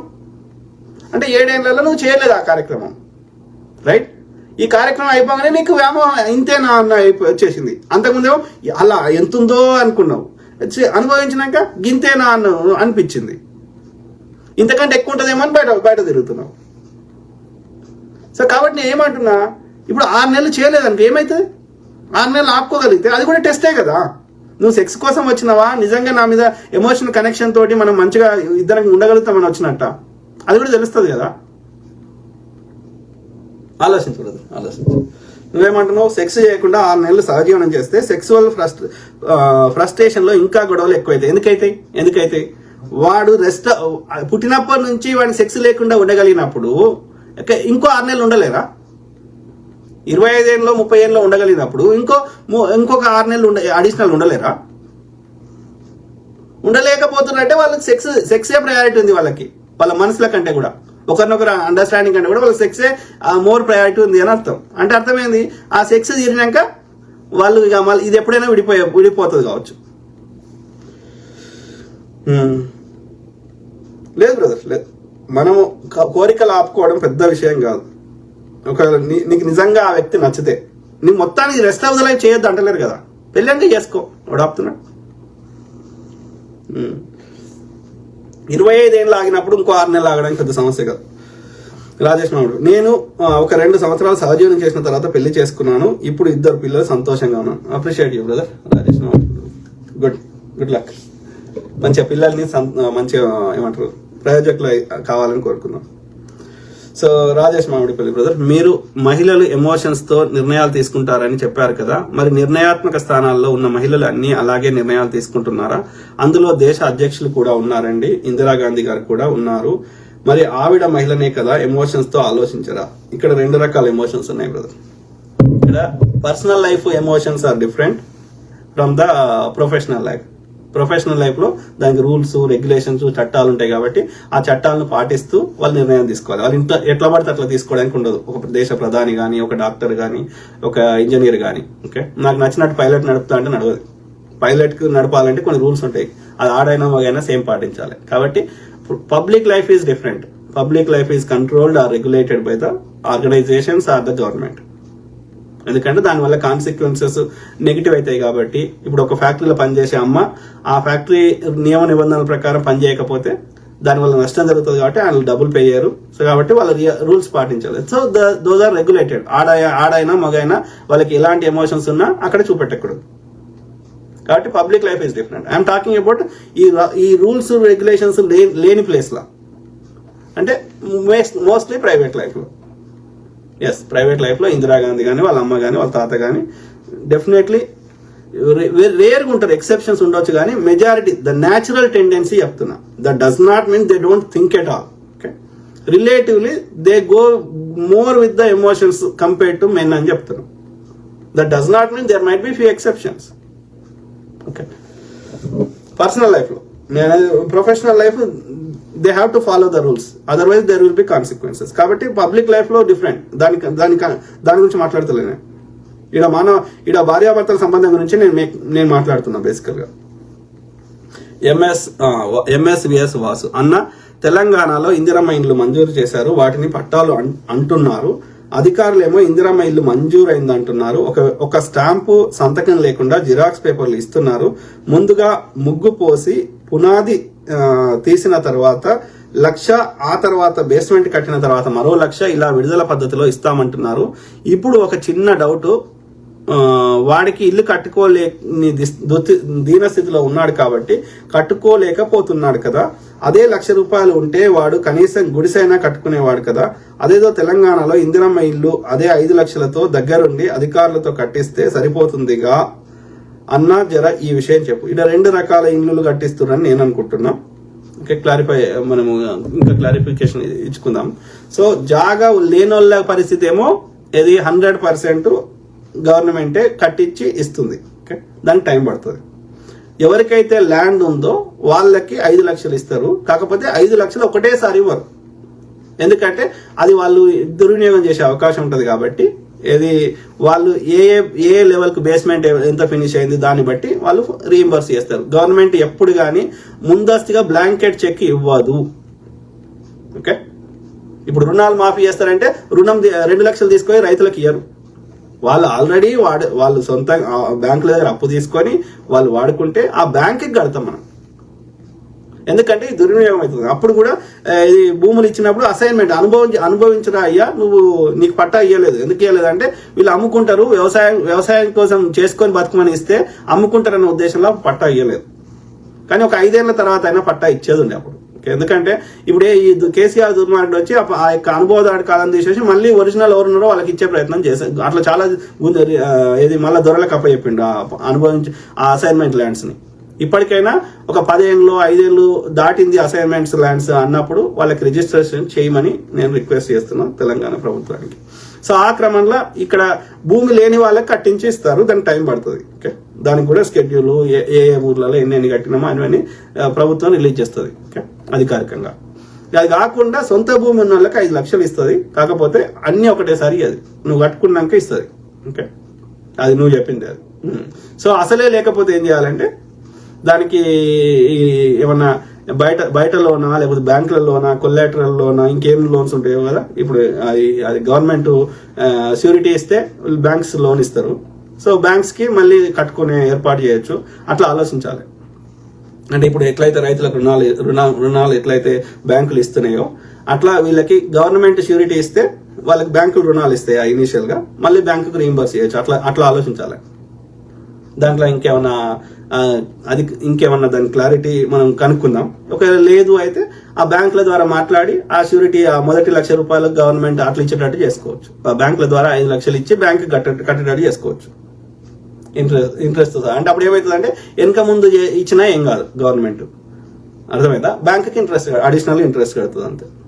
సో అది అక్కడ ఏమన్నా ఇంకా చట్టంలో ఏమన్నా లోపాలు ఉంటే సరిదిద్దే ప్రయత్నం చేద్దాం. ఎందుకంటే ఏంటంటే భూములు ఉన్న వాళ్ళకి కట్టుకునే ఏర్పాటు అప్పుడు చేయలేదు. అప్పుడు ఏంటంటే ప్రభుత్వమే కట్టి ఇచ్చింది కాబట్టి ఈ సమస్య రాలేదు మీరు చెప్తున్న సమస్య. ఇప్పుడు ఏమంటున్నాం అంటే దాంతో పాటు ఎవరన్నా సొంత జాగా ఉంటే 5 లక్షలు ఇస్తాం కట్టుకోమని చెప్తున్నారు. సో అక్కడ ఏమైతుంది అంటే మా దగ్గర ₹1,00,000 లేవు, మేము ఎట్లా కట్టుకుంటామని మీరు అంటున్నారు. సో అప్పుడు దాంట్లో ఏమైనా ఆ చట్టంలో ఏమన్నా లోపం, ఆ జీవోలను ఆ చట్టంలో ఎక్కడైనా లోపం ఉంటే సో బ్యాంకుల ద్వారా ఆ లోన్ ఇప్పించి ఆ ప్రభుత్వం ష్యూరిటీగా ఉండి సో ఆ విధంగా బ్యాంకుకి మనం పైసలు కడతాం. బ్యాంక్ వాళ్ళు వెరిఫై చేస్తారు నువ్వు ఎంత ఏ ఫేజ్లో ఉంది ఎట్లుంది దాన్ని బట్టి రిలీజ్ చేస్తారు. అట్లా కాకుండా బ్లాంకెట్కి ఇస్తే ఏమవుతుందంటే అది నువ్వు ఎంత కట్టినవి ఏం చేయకుండా అట్లా. ఇప్పుడు రీయింబర్స్ అన్నాం, డాక్టర్ వైఎస్ రాజశేఖర రెడ్డి గారి హయాంలో రీయింబర్స్ 100% రీయింబర్స్ అంటే చాలా మంది ఫేక్ గా రిజిస్టర్ అయ్యి అది విద్యా సంస్థ కుమ్మక్కై అది ఫేక్ డిగ్రీలకు రిజిస్టర్ అయ్యి అట్లా డబ్బులు కొట్టేసారు. ఇప్పుడు బ్లాంక్ చెక్ ఇస్తే వాడు కట్టడు పీకడు ఏం చేయడు, ఆ బిల్డర్ తోటి కుమ్మక్కై సర్టిఫికేట్ తెచ్చుకొని 5 లక్షలు దొబ్బుకోవుతాడు. మన దగ్గర ఆవలు ఇస్తే పేగలు లెక్క పెట్టేటోళ్ళు మోసం చేసేటోళ్ళు చాలా మంది ఉన్నారు. కాబట్టి ఇది బ్యాంకుకి లింక్ పెట్టి ఆ ప్రోగ్రెస్ ఆధారంగా ఆ బ్యాంకు రిలీజ్ చేస్తే బ్యాంకుకి మనం కడితే అట్లా అది కరెక్ట్ మేక్ సెన్స్ అనిపిస్తుంది నాకు. ఆ చట్టం ఆ జీవో ఏముందో నేను చూడలేదు. ఇంకా దాంట్లో ఏమైనా లోపాలు ఉంటే మనం ప్రభుత్వానికి రిక్వెస్ట్ చేసి ఆ జీవోల తగిన మార్పులు చేయించుకునే ప్రయత్నం చేద్దాం. ఓకే, సో అది మిత్రులారా. సో దాదాపు అన్ని చదివేసిన. సో ఐ కీప్ టాకింగ్, మాట్లాడుతూనే ఉంటా. ప్రతి అంశం మీద అవగాహన చేస్తా, అట్లనే మీ తరఫున వాయిస్ ఇస్తా. ఓకే, అందరు బాగుండాలి, అందులో మనం ఉండాలి. సర్వే జన సుఖినో భవంతు. God bless all. Take care and have a good night.